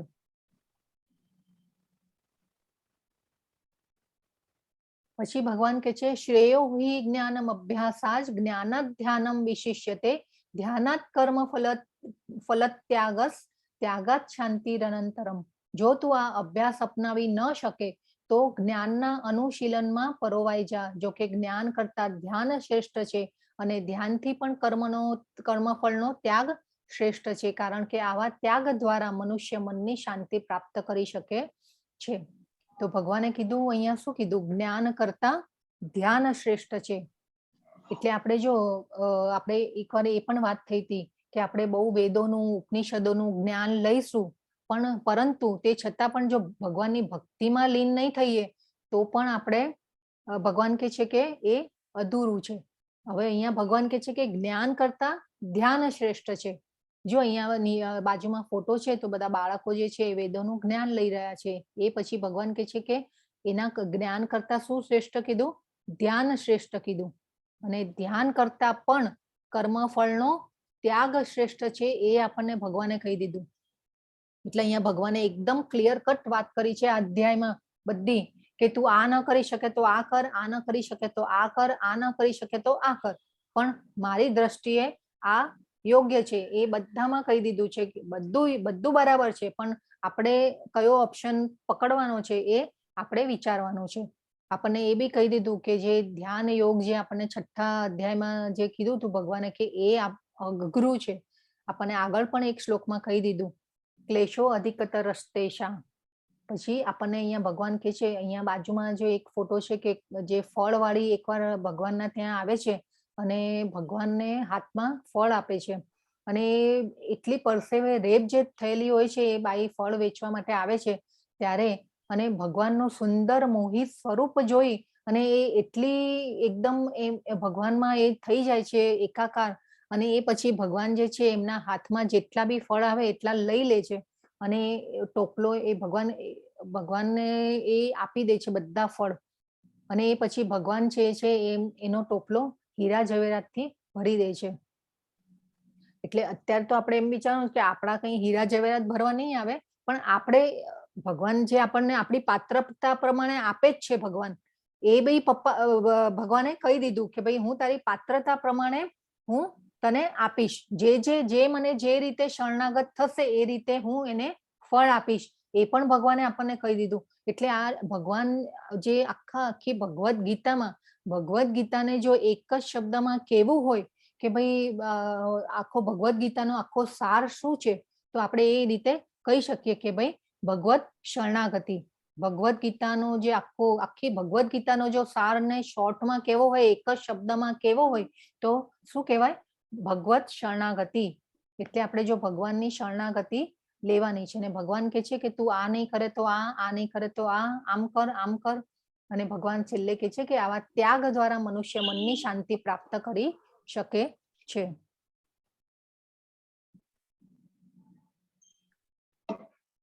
પછી 13મો અને 14મો શ્લોક. જેમ 13મો 14મો શ્લોક છે, અદ્વેષ્ટા સર્વભૂતાનાં મૈત્રઃ કરુણ એવ ચ નિર્મમો નિરહંકાર સમ દુઃખ સુખ ક્ષમી. જે મનુષ્ય કોઈનો દ્વેષ કરતો નથી પરંતુ જીવ માત્રનો દયાળુ મિત્ર હોય છે, જે પોતાને સ્વામી માનતો નથી તથા મિથ્યા અહંકારથી રહિત છે, જે સુખ તથા દુઃખમાં સંભાવ રહે છે, જે સહિષ્ણુ છે, સદા આત્મસંતુષ્ટ રહે છે, આત્મસંયમી હોય છે, દ્રઢ નિશ્ચયપૂર્વક મારામાં મન તથા બુદ્ધિ સ્થિર કરી ભક્તિપરાયણ રહે છે, આવો ભક્ત મને બહુ પ્રિય હોય છે. હવે ભગવાને અહીંયા પહેલો શબ્દ કીધો દ્વેષ. દ્વેષ એટલે કે આપણે કોઈનો દ્વેષ કરવાનો નથી.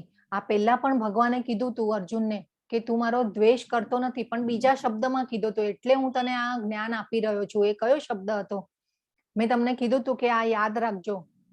પહેલા પણ કીધું તું કે અર્જુનને કે તું મારો દ્વેષ કરતો નથી, એટલે હું તને આ જ્ઞાન આપી રહ્યો છું. પરમ દિવસનો જ અધ્યાય હતો. હરે કૃષ્ણ. ઈર્ષ્યા. નિષ્ઠાવાન. ના માતાજી, નિષ્ઠાવાન નહીં. યસ, પહેલા જે માતાજી બોલ્યા ઈર્ષા. યસ, ઈચ્છા. હા, તો એ ઈર્ષા માટે કયો શબ્દ યુઝ કર્યો તો ભગવાને? કોઈને યાદ છે? અનસૂયવે. યસ, હા, ખૂબ સરસ. હરે કૃષ્ણ. ચલો એકવાર આપણે બધા મંત્ર બધા અનમ્યુટ કરીને એકવાર આપણે મંત્ર બોલીએ. હરે કૃષ્ણ કૃષ્ણ કૃષ્ણ હરે હરે, હરે રામ રામ રામ હરે હરે. હરે હરે. ઓકે. ભગવાને કહ્યું તું, yes.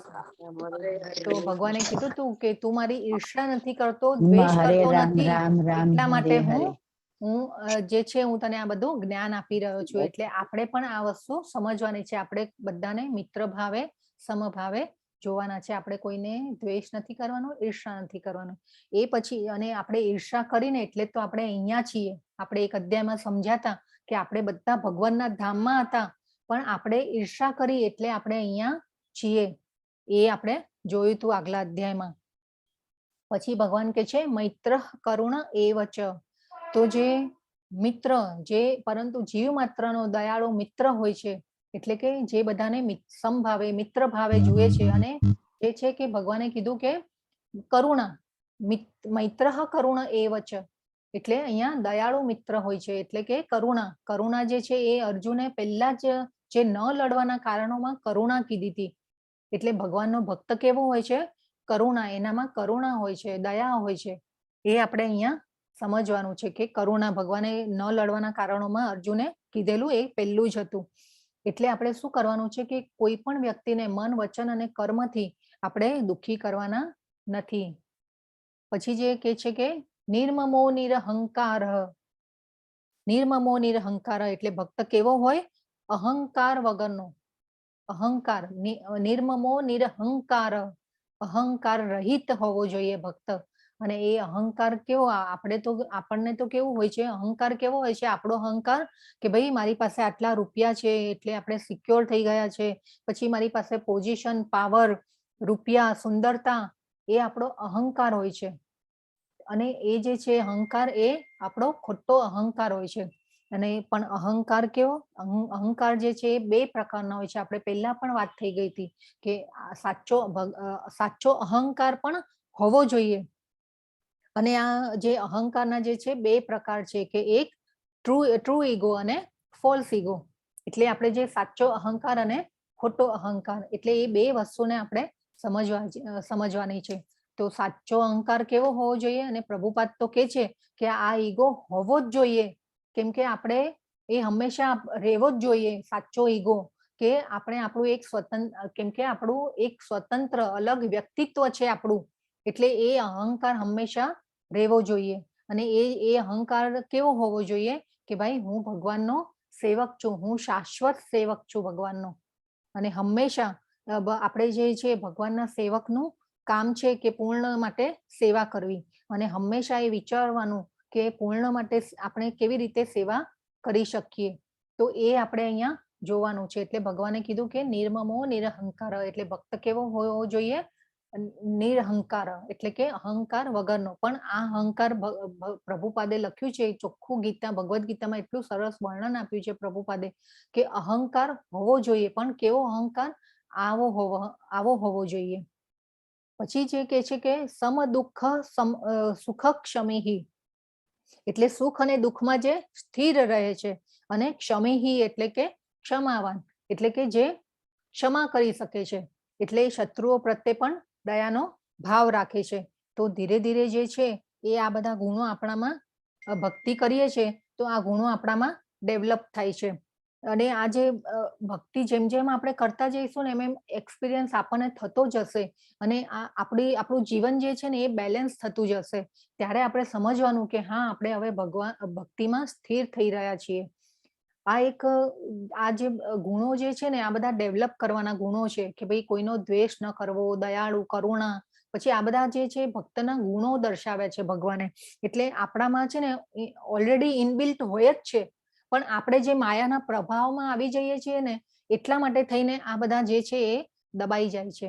એટલે આપણે જે છે કે વિચારવાનું છે કે આપણે શું થવાનું છે? ભક્તિમાં લીન થવાનું છે. એ આપોઆપ જયારે એક્સપિરિયન્સ થશે ને ત્યારે આપણે સમજી શકીશું. એટલે ભગવાન પછી કે છે કે આત્મસંતુષ્ટ. આત્મસંતુષ્ટ એટલે કે સંતોષ રાખવાનો છે. એટલે આપણે ઘણીવાર આપણને એમ થાય કે ભાઈ આપણે એટલે આ એકચ્યુઅલી આપણું છે ને એક ઓલી મેન્ટાલિટી થઈ ગઈ છે કે આપણને છે ને ઓલવેઝ બીજાનું કંઈ સારું જોઈએ ને આપણે, એટલે આપણને એમ થાય કે આ મારી પાસે નથી, ઘણી વાર હું એવું નથી કે હું મારું કહું છું કે આપણે બધાનો આ પ્રોબ્લેમ છે કે આપણે બીજાનું જોઈએ ને એટલે આપણને એમ થાય કે આ મારી પાસે નથી, આ એની પાસે આટલા રૂપિયા છે ને મારી પાસે નથી, ને એની પાસે આ ગાડી છે તો મારી પાસે કેમ નથી. એટલે આ બધું જે છે ને એ આપણામાં બહુ જલ્દી આવી જતું હોય છે. એટલે અહીંયા ભગવાન કે છે કે આત્મસંતુષ્ટ. અને હવે તો જે યંગસ્ટરમાં બી એટલો અત્યારે તો જે જીમનો જે કોન્સેપ્ટ ચાલી રહ્યો છે, તો એ જે જીમનો કોન્સેપ્ટ બી ચાલુ છે એમાં એકબીજા જે કે ભાઈ આનું શરીર સૌષ્ઠવ એટલું સરસ છે ને કેટલો ફાઇન લાગે છે ને આમ બોડી બિલ્ડર, એટલે એ બીજું જોઈને પાછું એને ત્યાં જીમમાં ભાગે. એટલે આ હું એક તમને ઉદાહરણ આપી રહી છું કે મારી નજર સામે હોય છે કે આપણે આપણી જે આજુબાજુમાં આપણે જોતા હોઈએ છીએ. તો આ જે વસ્તુ થાય છે પણ એ જે ગાડરિયા પ્રવાહની જેમ આપણે જે વહી રહ્યા છીએ એ વસ્તુ, એટલે કે કોઈ વ્યક્તિના એવા પ્રભાવમાં આવી જઈએ કે આપણે એ વસ્તુ કરવા માટે પ્રેરાતા હોઈએ છીએ. પણ આપણને ખબર નથી કે ભાઈ એ જીમ જવામાં મારી બોડીની ટેન્ડન્સી શું છે અને મારી બોડીને શૂટ કરશે નહીં કરે એ આપણે વિચારતા નથી. એટલે આ વસ્તુ જે છે એ આપણે વિચારવાનું છે કે આત્મસંતુષ્ટ રહેવાનું છે. એટલે બીજાનું આપણે ઓલવેઝ આપણને એવું થઈ ગયું છે કે ભાઈ પારકા, આપણે જે આપણા વડીલો કહેતા કે ભાઈ પારકા ભાણાનો લાડુ આપણને મોટો લાગે. એટલે આ વસ્તુ જે છે એ અહીંયા સમજવાનું છે. આત્મસંતુષ્ટિ, ભક્ત કેવો હોવો જોઈએ? આત્મસંતુષ્ટ હોવો જોઈએ. એટલે આપણે, અને આ જે બધા જે ગુણો છે ને કે જે આપણી આવી મેન્ટાલિટી જે છે ને એ આપણને ભગવાનની તરફ લઈ જવામાં બાધારૂપ થાય છે. એટલે ભગવાન જે અહીંયા કહી રહ્યા છે કે ભાઈ આ જે ભક્તમાં કેવા ગુણો હોવા જોઈએ એ અહીંયા સમજાવ્યું છે. પછી કે છે કે દ્રઢ નિશ્ચય. દ્રઢ નિશ્ચય એટલે આપણે, તમે લોકોએ જે નિર્ણય કર્યો છે કે ભાઈ ના મારે 18 અધ્યાય પૂરા કરવા છે, હું રોજની એક માળા કરીશ જ, પછી એમાં મારે આગળ જવું છે, ક્લાસમાં મારે જોઈન થવું જ છે. આજે જયારે પહેલો દિવસ હતો, બીજો દિવસ હતો, કેટલા લોકો હતા આમાં. હવે આજે જે અત્યાર સુધીમાં કેટલા લોકો, હજી તો 18 અધ્યાય સુધી કેટલા લોકો રહેશે ને પૂરા કરશે. એટલે આ જે ભગવાનની એક સુકૃતિ અને જે તમારો દ્રઢ નિશ્ચય એ છે એ બતાવે છે કે તમે કેટલા દ્રઢ નિશ્ચયી છો. એટલે આ જે છે એક આપણામાં દ્રઢ નિશ્ચય હોવો જોઈએ કે ના હું આ વસ્તુ કરીશ.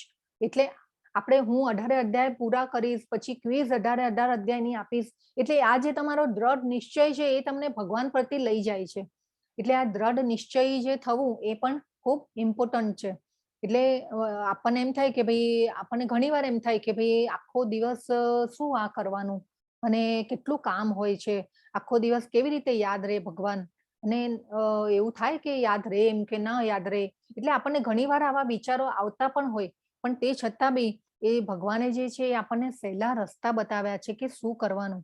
અને એ સહેલો રસ્તો જે છે એ ભગવાન જે ચૈતન્ય મહાપ્રભુ આવ્યા આપણા વચ્ચે 500 વર્ષ પહેલા, અને આટલો સરસ સહેલો રસ્તો, સરળ રસ્તો કરી આપ્યો કે ભાઈ તમે નામ જપ કરો તો પણ તમે ભગવાનને પામશો. તમારાથી કંઈ ન થાય તો એ પણ કરો. તમે કોઈની અનુકૂળતા તબિયતની ન હોય, એ વસ્તુ બધી વિધિ વિધાનોનું પાલન ન કરી શકે, ભક્તિ સેવામાં આગળ ન જઈ શકે, ભગવાનના વિગ્રહની પૂજા ન કરી શકે, તો ભગવાન કહે છે કે તું મારું જપ કર.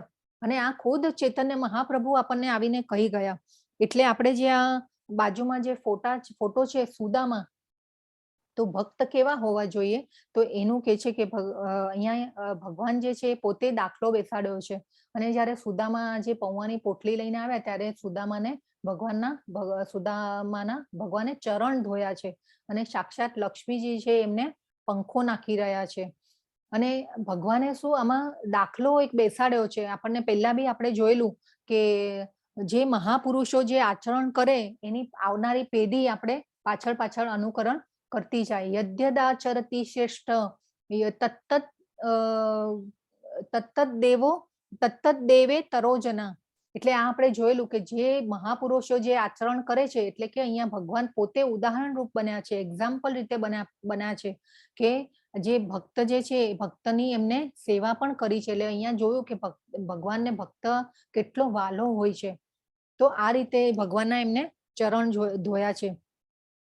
અને એટલે ભગવાને અહીંયા એસ્ટાબ્લિશ કર્યું છે કે ભક્તોને હું બહુ પ્રેમ કરું છું. પછી જે છે કે ભાઈ એકવાર નારદ મુનિ જે છે, એ નારદ મુનિ પણ જે ભગવાનની ધર્મ સભામાં આવે છે ત્યારે ભગવાન નારદજીને પ્રણામ કરે છે, અને એમના પણ એમને ચરણ ધોયેલા છે, નારદજીના પણ. તો એટલે ભગવાન અહીંયા કહે છે કે ભક્તો મને બહુ પ્રિય હોય છે. પછી જ્યારે રામ અવતારમાં જ્યારે ભગવાને રામેશ્વરની સ્થાપના કરી છે, શિવલિંગની સ્થાપના કરી છે, જ્યારે લંકા ઉપર ચડાઈ કરવા જાય છે ત્યારે, તો જે શિવજી જે છે એ પણ ભગવાનના પરમ ભક્ત છે, એ પણ પહેલા વૈષ્ણવ છે.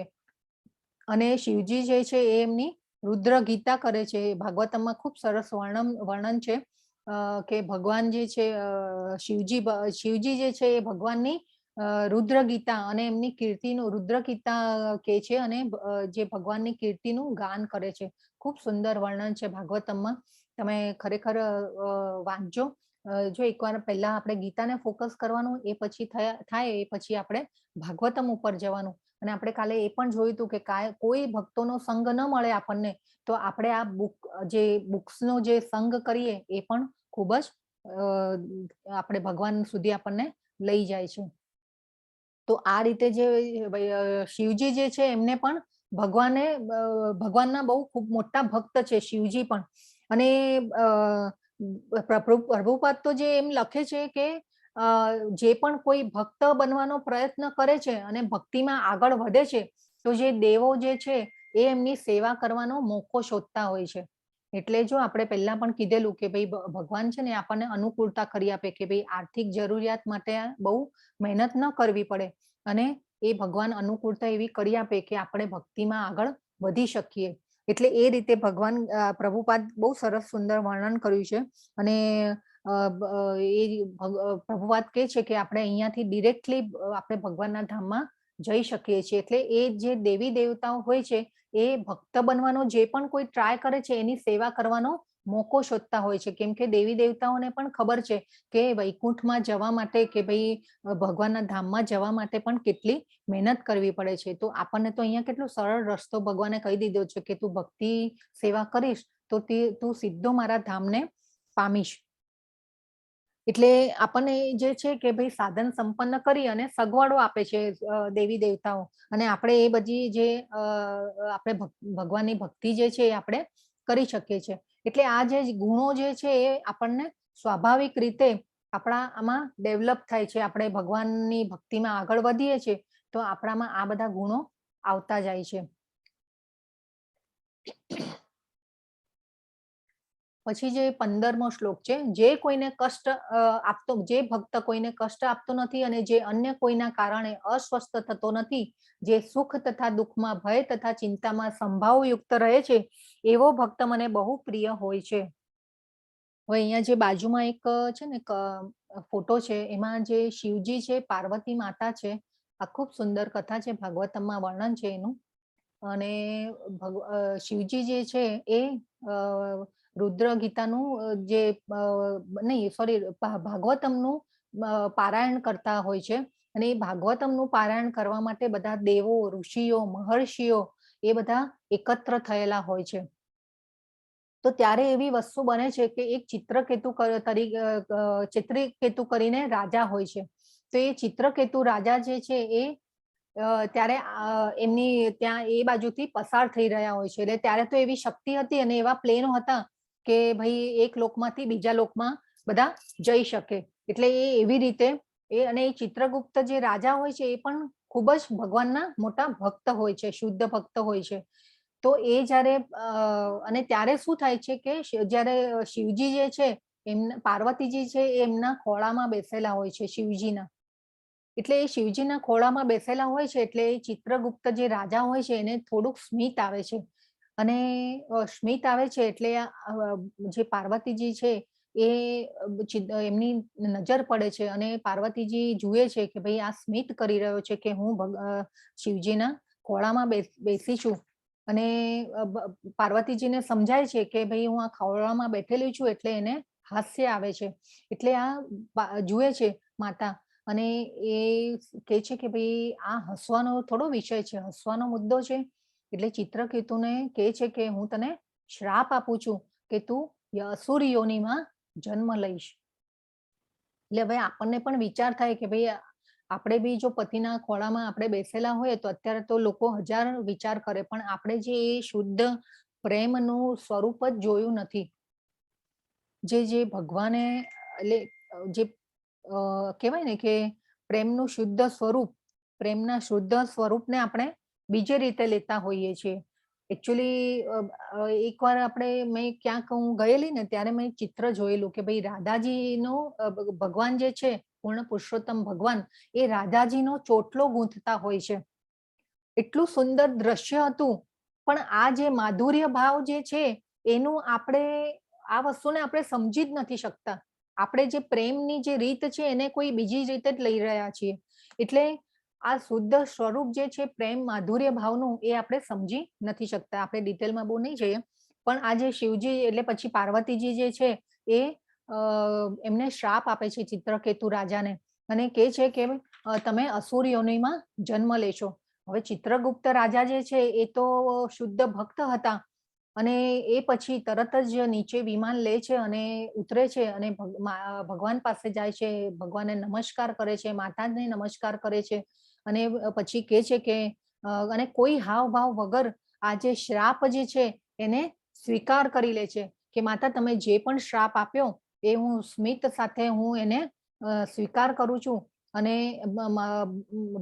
શિવજી અને પાર્વતીની તે રાજા જે છે એ સ્તુતિ કરે છે અને એ સ્તુતિ કર્યા પછી એ નીકળે છે અને પ્રયાણ કરે છે અને એ અસુર યોનિમાં પછી જન્મ લે છે. પરંતુ એ ગયા પછી શિવજી જે છે એ પાર્વતીજીને સમજાવે છે કે જો આ ભગવાનના જે ભક્ત હોય એ આવા હોય કે કોઈ પણ સુખ દુઃખ કે ભય તથા ચિંતામાં આવે તે છતાં પણ સંભાવયુક્ત રહે છે. એટલે એ જે શિવજી જે છે એ પાર્વતીજીને સમજાવે છે કે ભાઈ વાસુદેવના ભક્ત હોય એ આવા હોય છે.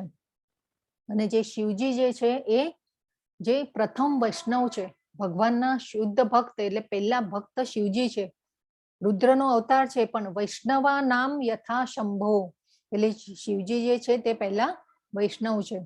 એટલે અને શિવજીએ જે છે સમુદ્ર મંથન જ્યારે થયું ત્યારે હળાહળ વિષ ઉત્પન્ન થયેલું, એ વિષને એમને કંઠમાં ગ્રહણ કર્યું છે એટલે નીલકંઠ કહેવાયા છે. એટલે એ કેમ એ જે છે એ ભગવાને શિવજીએ જે છે એમને કીધું કે ભાઈ બીજા બધાને વિષ પહોંચે એ પહેલા હું જ કરી દઉં એટલે બીજાને તકલીફ ન થાય, એટલે એમને વિષને કંઠમાં ધારણ કર્યું છે. જે સમુદ્ર મંથનમાં જ્યારે વિષ નીકળ્યું ત્યારે કર્યું છે. તો હવે આ અહીંયા એક પોઈન્ટ એટલે આપણે એ પોઈન્ટને સમજવાનો છે કે ભાઈ ભક્ત એવા હોય કે સમ દુઃખ સુખ અને ચિંતામાં સંભાવયુક્ત રહે છે. હવે આપણે તો જો અત્યારે જોઈએ ને કે ભાઈ આપણે ભલે ગમે તેટલી સ્ટ્રેસમાં હોઈએ કે દુઃખમાં હોઈએ, ભય ચિંતામાં હોઈએ, પણ આપણે તો અહીંયા કેવું આમ તમાચો મારીને ગાલ લાલ રાખતા હોઈએ ને એવી રીતે કે ભાઈ આઈ એમ કુલ. એટલે આ રીતે આપણે વર્તતા હોઈએ છીએ. પણ આ જે ભગવાન કે છે કે આ બધા ગુણો જે છે એ આપણે ડેવલપ કરવાના છે અને એ ગુણો જે છે એ આપણામાં ઇનબિલ્ટ હોય જ છે, પરંતુ આપણે માયાના પ્રભાવમાં આવી અને આ બધું આપણે જોતા નથી. તો આ એક અહીંયા જે છે નારાયણ સંહિતામાં આ જે ભગવાન નારાયણની સ્તુતિ છે ને એમાં કહે છે કે ભગવાન નારાયણની સર્વોચ્ચ વ્યક્તિત્વની ભક્તિ સેવામાં રોકાયેલા ભક્તો જીવનની કોઈ પણ સ્થિતિથી ક્યારેય ડરતા નથી. તેમના માટે સ્વર્ગીય ગ્રહો, મુક્તિ અને નરક ગ્રહો બધા એક સમાન છે.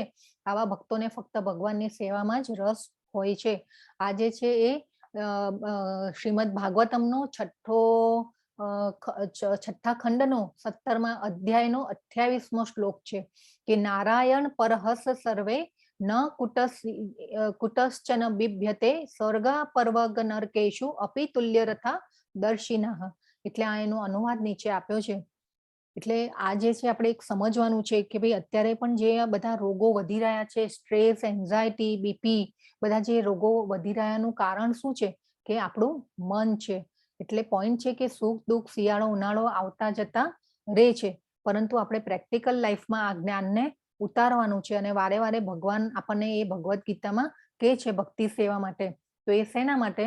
એ આના માટે કહે છે કે જો આપણે એમના તરફ આગળ જઈશું તો આ બધા રોગો પણ આવશે નહીં. અને આ વસ્તુ શક્ય છે કે ભક્તિમાં જો આગળ વધીએ છીએ તો આપણું મન જે છે એ શાંત રહે છે અને આપણું મન શાંત રહેવાથી આ જે બધા રોગો જે છે એ આપણને આવતા નથી. તો આગળ જઈએ. મારો 16મો શ્લોક છે. અહીંયા બધા શ્લોકો બધા નથી લીધા. મારો એવો ભક્ત જો સામાન્ય કાર્યકલાપ પર આશ્રિત નથી, જે શુદ્ધ છે, દક્ષ છે, ચિંતા રહિત છે, સમસ્ત કષ્ટ રહિત છે અને કોઈ ફળને માટે પ્રયત્નશીલ નથી રહેતો, મને અતિશય પ્રિય છે. તો અહીંયા જે છે બાજુમાં સુદામા છે અને સુદામા છે એમની પત્ની એમને સમજાવી રહી છે કે તમે જે છે ભગવાન જે છે એ ત્રિભુવનના સ્વામી છે. તમે આપણા જે બાળકો જે છે આપણે આપણી ગરીબાઈ જે છે આપણા બાળકો તળવળે છે, તો તમે તમારા જે ભાઈબંધ છે એ તો ત્રિભુવનના નાથ છે. તો આપણે જે એક ભજન બી છે, દ્વારિકાનો નાથ મારો રાજા રણ છોડ છે, એને મુને માયા લગાડી રે. આ એક સરસ ભજન પણ છે. તો આ વસ્તુ જે છે એમની પત્ની એમને સમજાવે છે કે નહીં, આ તો તમારો ત્રિભુવનનો નાથ છે, તમે એમની પાસે જાઓ તો તમને ત્યાંથી મદદ મળી રહેશે. પણ જે સુદામા જે છે એ ના પાડે છે કે નહીં, હું માંગવા માટે ક્યારે પણ નહીં જઉં. તો એ પછી એમને પત્ની સમજાવે છે કે ઠીક છે, તો તેમના દર્શન માટે તો જાઓ તમે. એટલે દક્ષ એટલે શું કે ચતુર, પરફેક્ટ. એટલે એને ખબર હોય કે મારે શું કરવાનું છે અને મારે શું નહીં કરવાનું. એ ભક્ત આવો હોય છે. ભગવાને અહીંયા ભક્તના ગુણો બતાવ્યા છે કે દક્ષ એટલે કે ચતુર. એટલે આ જે સુદામા જે છે એ પણ એમને ખબર છે કે મારે મારા ભાઈબંધ પાસે માંગવાનું નથી, હું માંગવા માટે નહીં જઉં. તો એમની પત્ની એમને સમજાવે છે કે ભાઈ તમે દર્શન કરવા માટે જાઓ. એટલે પછી સુદામા જે છે એ જાય છે આગળ અને એ પછીની વાર્તા આપણને બધાને ખબર છે. તો 17મો શ્લોક છે, જે કદી હર્ષ પામતો નથી કે કદી શોક કરતો નથી, જે પશ્ચાતાપ કરતો નથી કે કશું ઈચ્છતો નથી અને જે શુભ તથા અશુભ બંને વસ્તુઓનો પરિત્યાગ કરે છે, તે ભક્ત મને અત્યંત પ્રિય હોય છે. હવે અહીંયા જે છે એ ભક્ત પ્રહલાદનો દાખલો લીધો છે કે ભક્ત પ્રહલાદને એમના પિતાએ પહાડ પરથી ફેંકાવી દીધા, અસુરો એમને મારવા માટે આવ્યા, પછી સાપની સાથે એમને મૂકી દીધા છે, પછી હોલિકા સાથે દહન પણ કર્યું છે એમનું. તો એવી પરિસ્થિતિમાં પણ જે પ્રહલાદ મહારાજ જે છે એ હર્ષ નથી કરતા, શોક નથી કરતા કે ડરતા નથી. તો આવા ભક્તો જે છે એ ભગવાનને બહુ પ્રિય હોય છે. પછી જે 18 અને 19મો શ્લોક, જે શત્રુઓ તથા મિત્ર સાથે સમાન રીતે વર્તે છે, જે માન તથા અપમાનમાં, ઠંડી તથા ગરમીમાં, સુખ તથા દુઃખમાં, કીર્તિ અપકીર્તિમાં સંભાવયુક્ત રહે છે, જે દુસંગથી સદા અળગો રહે છે, સદા મૌન ધારણ કરે છે, તે આ જે તમે વાંચી શકો છો. તો આવો ભક્ત મને પ્રિય હોય છે. એટલે આ જે બાજુમાં ફોટો છે એ ખૂબ સુંદર કથા છે, અંબરીશ મહારાજની કથા છે. તો અંબરીશ મહારાજ જે છે એ ખૂબ જ ભગવાનના મોટા ભક્ત હોય છે અને નવધા ભક્તિ દ્વારા એ ભગવાનની ભક્તિ કરતા હોય છે. એટલે એમની ખ્યાતિ જે છે એ ખૂબ જ પ્રસરેલી હોય છે આખા જગતમાં. એટલે દુર્વાસા મુનિ જે છે એ દુર્વાસા મુનિને એમ થાય છે કે હું તો આટલો મહાન યોગી, આટલો મારી પાસે યોગનો પાવર, અને તે છતાં પણ મારી આટલી કીર્તિ નહીં, અને જે અંબરીશ મહારાજ જે છે એમની આટલી મોટી કીર્તિ ફેલાયેલી છે. એટલે જે દુર્વાસા મુનિ જે છે એ એમને ઈર્ષા થાય છે. એટલે દુર્વાસા મુનિ જે છે એમની પરીક્ષા લેવાનું વિચારે છે અને એ પરીક્ષા લેવા માટે થઈ અને એ જે અંબરીશ મહારાજની પરીક્ષા લેવા આવે છે. અને અંબરીશ મહારાજને એ 11 દિવસે, એટલે કે આગલા દિવસે 11 ઉપવાસ હોય છે અને બીજા દિવસે 12 દિવસે આવે છે.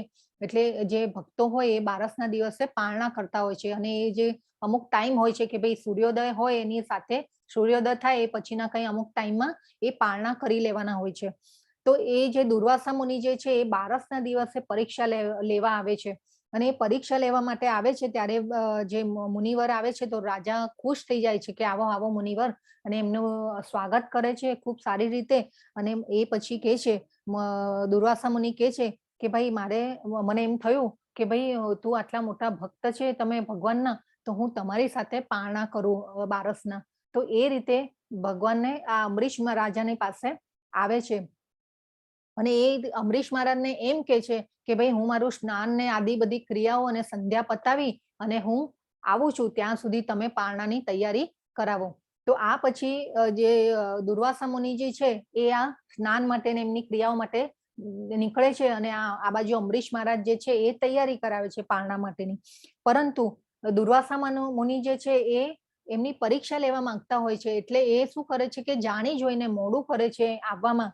એટલે અહીંયા જે છે જે સૂર્યોદયનો સમય ને એ પારણાનો સમય નીકળતો હોય છે, એટલે જે રાજા જે છે એ મૂંઝાય છે કે ભાઈ શું કરવું હવે, કે ભાઈ કેવી રીતે હું કરું, કે ભાઈ આ પારણા તો મારે જરૂરી છે, કરવા પડે. એટલે એ પછી એમના મંત્રીઓને બોલાવે છે, એટલે કે ભાઈ આ ધર્મ સંકટ ઉત્પન્ન થયું છે, હવે મુનિ વગર જમવું પણ કેવી રીતે. હવે આ તો વ્રત હોય છે, એટલે ટાઈમસર પારણા કરવાના હોય છે, તો રાજા મૂંઝવણમાં મુકાય છે. અને એ પછી જ્યારે રાજા જે છે એ વિચારે છે કે ભાઈ આમાંથી એક જે છે એ હલ તો કરવો પડશે આ વસ્તુનો. એટલે પછી રાજા શું કરે છે કે ભાઈ જે ચરણામૃત હોય છે ભગવાનનું, એ ચરણામૃત અને એક તુલસીનું પાન જે છે એ ખાઈ અને પારણા કરી લે છે.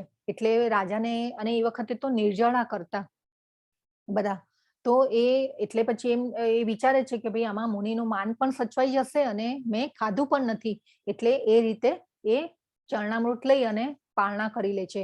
એ પછી હવે આ દુર્વાસા મુનિ તો ભગવાનનો અવતાર હતા, રુદ્ર અવતાર હતા, એમની તો અંતર્યામી. તો આ રીતે પછી એમ એ જાણે છે કે ભાઈ હવે આ ભગવાનના પારણા કરી લીધા છે, એટલે હવે એ પછી એ આવે છે.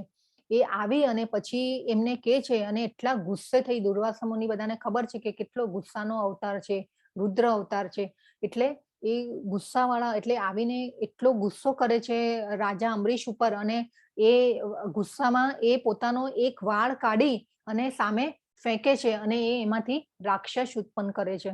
અને એ રાક્ષસને કહે છે કે ભાઈ તું હાલ ને હાલ એમને મારી નાખ.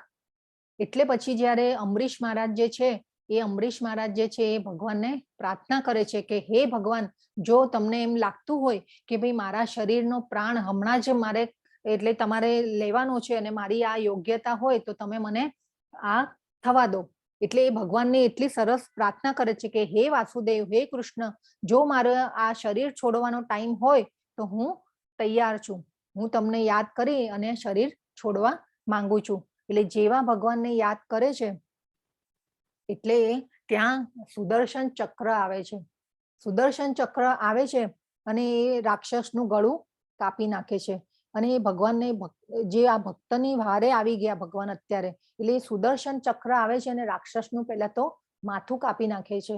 અને એ પછી એવું થાય છે કે એ સુદર્શન ચક્ર જે છે એ દુર્વાસા મુનિની પાછળ જાય છે. એટલે દુર્વાસા મુનિ જુએ છે કે ભાઈ આ તો સુદર્શન ચક્ર મારી તરફ આવી રહ્યું છે, એટલે એ ભાગે છે અને ભાગીને પહેલા જાય છે એ બ્રહ્મલોકમાં. ત્યારે તો એવી શક્તિ હતી કે ભાઈ એ ફટાફટ બ્રહ્મલોકમાં પહોંચે છે. તો બ્રહ્માજી કહે છે કે ભાઈ આ તો મારી, બ્રહ્માજીને કહે છે કે ભાઈ આ સુદર્શન ચક્ર મારી પાછળ પડ્યું છે, તો તમે એને રોકો.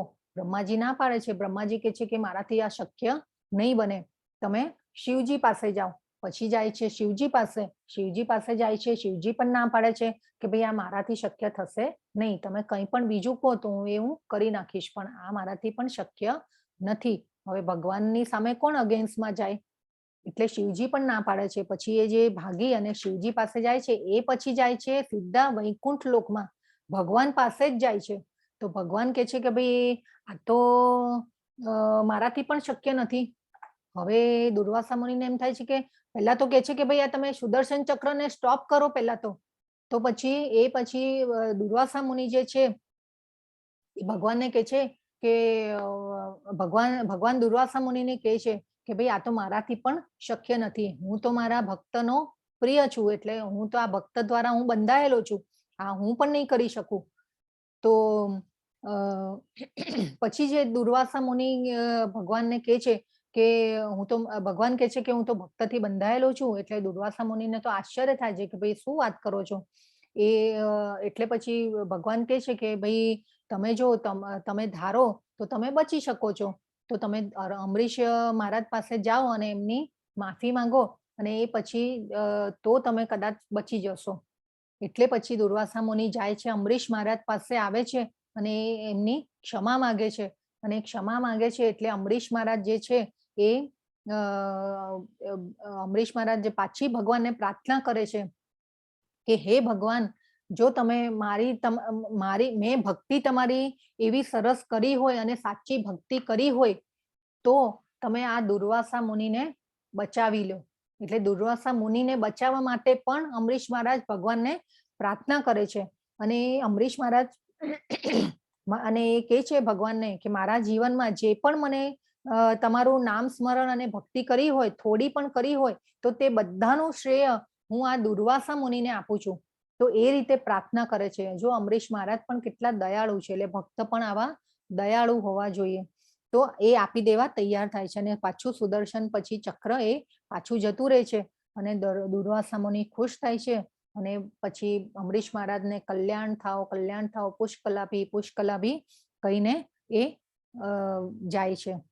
તો આ જે છે એ ભક્ત બન્યા પછી જે કેટલું પરિવર્તન આવે છે એનું આ ઉદાહરણ છે, આ અમરીશ મહારાજનું. આ અમરીશ મહારાજનું જે ઉદાહરણ છે એ ભગવદ્ ગીતામાં પણ પ્રભુપાદે એટલું સુંદર રીતે વર્ણન કર્યું છે એનું. તમે વાંચો ભગવદ્ ગીતામાં, બધા ખૂબ સુંદર વર્ણન છે.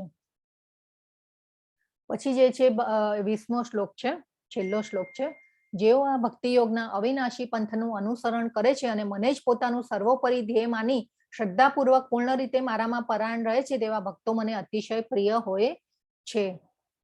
હવે આ જે છે એ બિલ્વમંગલ ઠાકુર છે, ખૂબ મોટા ભક્ત છે ભગવાનના, પરંતુ એમનો એ વૃંદાવનમાં જે છે એ 700 વર્ષ રહ્યા હતા અને ભગવાનના એવા ભજનોની રચના કરી છે અને એ ભગવાનના ભજનોની એ રચનાને સાંભળવા માટે સ્વયં ભગવાન બાળક બની અને કૃષ્ણ કનૈયા બની અને એ રોજ આવતા હતા એમને સાંભળવા માટે.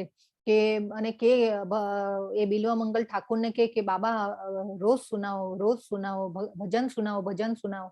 એટલે જે છે આ બિલ્વમંગલ ઠાકુર છે એમનો જે આ એકચ્યુઅલી વૃંદાવનમાં આવ્યા પહેલાની એમની આ કથા છે એવી છે કે એમનો જન્મ જે છે એ જમીનદાર બ્રાહ્મણના કુળમાં થયેલો હોય છે અને ખૂબ ધન સંપત્તિ અને એમાં ઉછરેલા હોય છે. અને બહુ બધા એકચ્યુઅલી ધન સંપત્તિ હોય એટલે આમ થોડાક દુર્વ્યસનોમાં પણ એ પરોવાયેલા હોય છે અને એ એક ગણિકા સાથે બંધાયેલા હોય છે. તો એ રોજ એમના ઘરે જતા અને રોજ જ એમના ઘરે જાય ને એ રીતે એમની સાથે એ જોડાયેલા હોય છે. તો એક વખત એવું થાય છે કે એમના પિતાનું શ્રાદ્ધ હોય છે અને એ પિતાનું શ્રાદ્ધ હોય છે અને એ ગણિકામાં એમની એટલી આસક્તિ હોય છે કે પિતાનું શ્રાદ્ધ હોય છે અને એ પિતાનું શ્રાદ્ધ પત્યા પછી એ જે છે બિલ્વમંગલ ઠાકુર એ જે શ્રાદ્ધનો જે પછીનો જે પ્રસાદ હોય છે એ પ્રસાદ લેવા માટે પણ એ રોકાતા નથી અને નીકળી પડે છે. તો એ પછી જ્યારે જાય છે ત્યાં અને આવી રીતે એક વખત એવું થાય છે કે એક મુશળધાર વરસાદ હોય છે, નદી અને એમનો પ્રસાદ લેવા રોકાતા નથી અને આ જે ગણિકાનું નામ હોય છે એ ચિંતામણી હોય છે. અને એ વખતે એવું થાય છે કે મુશળધાર વરસાદ વરસતો હોય છે અને એ નદીનો જે કાંઠો હોય એમાંથી પાર થઈ અને બીજા કાંઠે જવાનું હોય છે. તો એ જ્યારે જતા હોય છે ત્યારે એવું થાય છે કે વરસાદ હોય છે ત્યારે પણ એ ઘરેથી એને મળવા માટે નીકળે છે, એટલે એટલી આસક્તિ હોય છે એમનામાં. તો એ જ્યારે જતા હોય છે તો નદીના કાંઠે જાય છે, મુસળધાર વરસાદમાં ભાઈ એ નદી પાર કરવા માટે થઈ અને એક લાકડું લઈ અને એ લાકડાના સહારે પણ નદી પાર કરે છે. પછી જેવા નદીના કાંઠે બહાર આવે છે તો એમને ખબર પડે છે કે ભાઈ આ તો લાકડું નહોતું, કોઈ વ્યક્તિનું શબ હતું. તો એ રીતે પછી તો પાછું એ બી પાર કરી અને પાછા જાય છે જ્યારે ચિંતામણીના ઘર પાસે. તો ચિંતામણીને એમ થાય છે કે ભાઈ આવા વરસાદમાં તો ક્યાંય કઈ આવશે નહીં બિલ્વમંગલ ઠાકુર, એટલે એ ઘર બંધ કરી અને બેસા હોય છે. તો એ જ્યારે ત્યાં પહોંચે છે ત્યારે પણ એ ઘર બંધ હોય છે એટલે એ ત્યાં એમને એક દોરડું હોય છે, જ્યારે ખટખટાવે છે બારણું તો પણ એ ખુલતી નથી. એટલે એ જ્યારે એક બાજુમાં એક દોરડું પડેલું હોય છે તો એ દોરડાને એ કૂદી અને ઘરમાં અંદર પ્રવેશ કરે છે. તો એ જ્યારે પ્રવેશ કરી અને કૂદકો મારીને જ્યારે ઘરમાં પ્રવેશે છે ત્યારે એમને ખબર પડે છે કે ભાઈ આ તો સાપ હતો, સાપને પકડીને હું અંદર આવ્યો. એટલે એ પણ ત્યારે પણ આવું થાય છે. એ પછી જ્યારે જાય છે ચિંતામણીના ત્યાં, ત્યારે ચિંતામણી જે છે એ બિલ્વમંગલ ઠાકુરને કહે છે કે આવા વરસાદમાં પણ તમે આવ્યા. અને એ બિલ્વમંગલ ઠાકુર પણ એ કહે છે ચિંતામણીને કે મને તો એમ હતું કે તમે આવશો નહીં. અને બિલ્વમંગલ કહે છે કે જો હું તારા માટે કેટલા કષ્ટ વેઠીને અહીંયા આવ્યો, બધી વાત કરે છે કે હું આવી રીતે આવ્યો, આટલા કષ્ટ વેઠીને હું તારા માટે આવ્યો. ત્યારે ચિંતામણી કહે છે કે જો તમે આટલી આસક્તિ મારા દેહમાં રાખો છો તો આ જ આસક્તિ તમે સાક્ષાત કૃષ્ણના ચરણ કમળમાં રાખો તો તમે શ્રી કૃષ્ણને પામી શકો. પરંતુ જે આ ચિંતામણી જે છે એ તો ગણિકા હોય છે. હવે ચિંતામણી જે છે એ એના પૂર્વજન્મના કર્મના આધારે એના એ જે ગુરુ હોય છે એ એને આવો સંદેશ આપે છે. અને એ ગુરુ કર્યા હોય એટલે એનો એક ફાયદો હોય છે. એટલે એ ગુરુ જે છે એ ગુરુ કરવાનો ફાયદો એ છે કે જ્યાં સુધી આપણે ભગવાનના ધામમાં જતા નથી ત્યાં સુધી જે ગુરુની છે એ એક એ હોય છે કે ભાઈ મારા શિષ્યને ગુરુના ધામમાં ભગવાનના ધામમાં પહોંચાડવો. તો એક ગુરુની એક ઓલી જવાબદારી હોય છે. આપણે જે ઇસ્કોનના ભક્તો જે છે એ શિક્ષા લેતા હોય છે. આપણે પ્રભુપાદ જે છે આચાર્ય એમના જય પતાકા સ્વામી જે છે અત્યારે હયાત છે એ પણ એમના પણ 50,000 શિષ્યો છે અને એ પણ શિક્ષા આપે છે. એટલે આ શિક્ષા જે લેવાનું જે છે એ આ રીતે હોય છે કે ભાઈ જ્યાં સુધી શિષ્ય ભગવાનના ધામમાં ન પહોંચે ત્યાં સુધી ગુરુ જવાબદારી લેતા હોય છે અને એને કહેતા હોય છે અને આ રીતે ભગવાન શિષ્યનું ધ્યાન રાખતા હોય છે. એટલે ગુરુ કરવાની એક આ છે રીત છે કે ભાઈ દીક્ષા લેવાની, શિક્ષા લેવાની. એટલે આ જે છે ચિંતામણી જે હોય છે તો એને આવી રીતે ગુરુ યાદ દેવડાવે છે અને આ એના પૂર્વજન્મ કર્મના આધારે આ બિલ્વમંગલ ઠાકોરને કહે છે કે ભાઈ તમે શ્રી કૃષ્ણમાં આટલી આસક્તિ કરી હોત તો તમે એમને પામી શક્યા હોત. તો હવે આ સામાન્ય ગણિકાના તો શબ્દો આપણને થોડા એવા લાગે પણ આ રીતે ગુરુએ જે છે એમને આવી રીતે કહે છે. એટલે બિલ્વમંગલ ઠાકોરને બહુ લાગી આવે છે કે ભાઈ ત્યાંથી જ એ નીકળી પડે છે કે મેં આ શું કર્યું એમ. એટલે એ ત્યાંથી વૃંદાવન જવા માટે નીકળતા હોય છે. તે છતાં પણ રસ્તામાં જયારે જતા હોય છે ત્યારે પાછું ફરીથી કોઈ સુંદર સ્ત્રીને જુએ છે એટલે પાછા એ આસક્તિમાં આવે છે અને એ પાછા એ જે સ્ત્રી જે રસ્તામાં જતી હોય છે એને પાછી એનામાં આસક્તિ લાગે છે અને એનામાં ત્યાં પાછળ જાય છે. એટલે જયારે સ્ત્રીને એમ થાય છે કે આ મારી પાછળ કેમ આવી રહ્યા છે એટલે એ ભાગી અને ત્યાં એના ઘર સુધી પહોંચે છે. ત્યાં ઘરમાં એમના પતિ હોય છે, જે સ્ત્રી જે હોય છે એમના પતિ હોય છે. જઈને પતિને કહે છે કે ભાઈ આવી રીતે મારી પાછળ આ માણસ આવી રહ્યા છે. અને બિલ્વમંગલ ઠાકોર પણ ત્યાં પહોંચે છે અને બિલ્વમંગલ ઠાકોર જે ત્યાં પહોંચે છે એ પછી એમના પતિ જે છે એ પૂછે છે કે ભાઈ તમે કેમ આવ્યા છો, તમે કેમ આવી રીતે આ જે છે એમનો પીછો કરી રહ્યા છો, એમની પત્નીને પૂછે છે. એટલે અને પછી બિલ્વમંગલ ઠાકોર જે છે એ કહે છે કે ભાઈ તમારા પત્નીને બોલાવો બહાર. એટલે એ બહાર આવે છે અને બહાર આવી અને પછી એ એમના પત્ની હોય છે એમને કહે છે કે તમે જે છે તમારા વાળમાં જે પિન છે એ મને તમે આપો. તો એ પત્નીને જરા આશ્ચર્ય થાય છે કે આ કેમ આવું કરી રહ્યા છે. તે છતાં પણ તે આપે છે. એટલે પિન આપે છે અને પિન દ્વારા પછી એ બિલ્વમંગલ ઠાકોર જે છે એ એમના આંખોના જે ડોળા હોય છે એ કાઢી નાખે છે કે ભાઈ આ મારી જે આંખો જે છે એ મને કૃષ્ણ તરફ લઈ જવામાં મને આ બાધારૂપ થાય છે. એટલે એમની આંખોને કાઢી નાખે છે અને એ પછી એ વૃંદાવન જાય છે, ભગવાનની ભક્તિ કરે છે. 700 વર્ષ સુધી એ વૃંદાવનમાં રહે છે અને આ રીતે ભક્તિ કરી અને ત્યાં પાછા ભગવાન કનૈયો બની અને એમની આ જે ભજન હોય છે સાંભળવા માટે રોજ આવતા હોય છે. એટલે આ જે ભક્ત જે છે એ આવી રીતે પણ આ જે છે કે હવે આ કાર્ય જે બિલ્વમંગલ ઠાકોર કરી રહ્યા હતા એ બરાબર નહોતા કરી રહ્યા, પણ તે છતાં પણ એ પછી એમનું જે હૃદય પરિવર્તન થયું અને એ ભગવાનની ભક્તિમાં લાગ્યા અને એ ભગવાન પાછા એમના જે રચના ભજનની રચનાઓ છે એ સાંભળવા માટે પણ રોજ આવે છે. એટલે ભગવાન કહે છે કે શ્રદ્ધાપૂર્વક મને જે પારાયણ કરે છે તે મને અત્યંત પ્રિય હોય છે. એટલે આ રીતે જ્ઞાન જે છે ભગવાનનું આજનો જે અધ્યાય જે છે એમાં ભક્તિમાં કેવી રીતે આગળ વધવું અને કેવી ભગવાને જે આપણને આજે આટલા બધા ઓપ્શન આપ્યા એટલે આપણે વિચારવાનું છે કે આપણે એમાંથી કયા ઓપ્શન લેવાનું. પણ આપણે એક ટાર્ગેટ તો એ જ રાખવાનું કે આપણે ગોલોક ચાટમાં જોયું હતું કે ભગવાનના ધામમાં જવાનું છે, ભગવાનની રાસલીલામાં આપણે જોડાવાનું છે. એટલે આ રીતે આપણે ભગવાનનો આજનો જે અધ્યાય હતો ભક્તિ યોગ, આજનો જે અધ્યાયનું નામ હતું ભક્તિ યોગ, તો આપણે ભગવાનની ભક્તિમાં આગળ વધવાનું છે. જપમાળા ચાલુ રાખવાની છે. પછી આપણે જે આ ભોગ ધરાવીએ, પ્રસાદ ધરાવીએ, ભગવાનનો પ્રસાદ લઈએ. તો આ બધું જે છે કાર્ય ભક્તિ સેવાનું એ આપણે ચાલુ રાખવાનું છે અને ભગવાનને પામવાના છે. તો આ અધ્યાય આપણે અહીંયા પૂર્ણ થાય છે. હરે કૃષ્ણ. હરે કૃષ્ણ.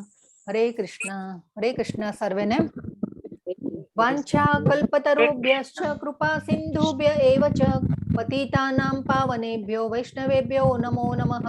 અનંત કોટિ વૈષ્ણવ વૃંદ કી જય. ભગવદ ગીતા કી જય. સદગુરુદેવ કી જય. હરે કૃષ્ણ. હરે કૃષ્ણ સર્વેને. હું જરા રેકોર્ડિંગ હરે કૃષ્ણ. હરે કૃષ્ણ.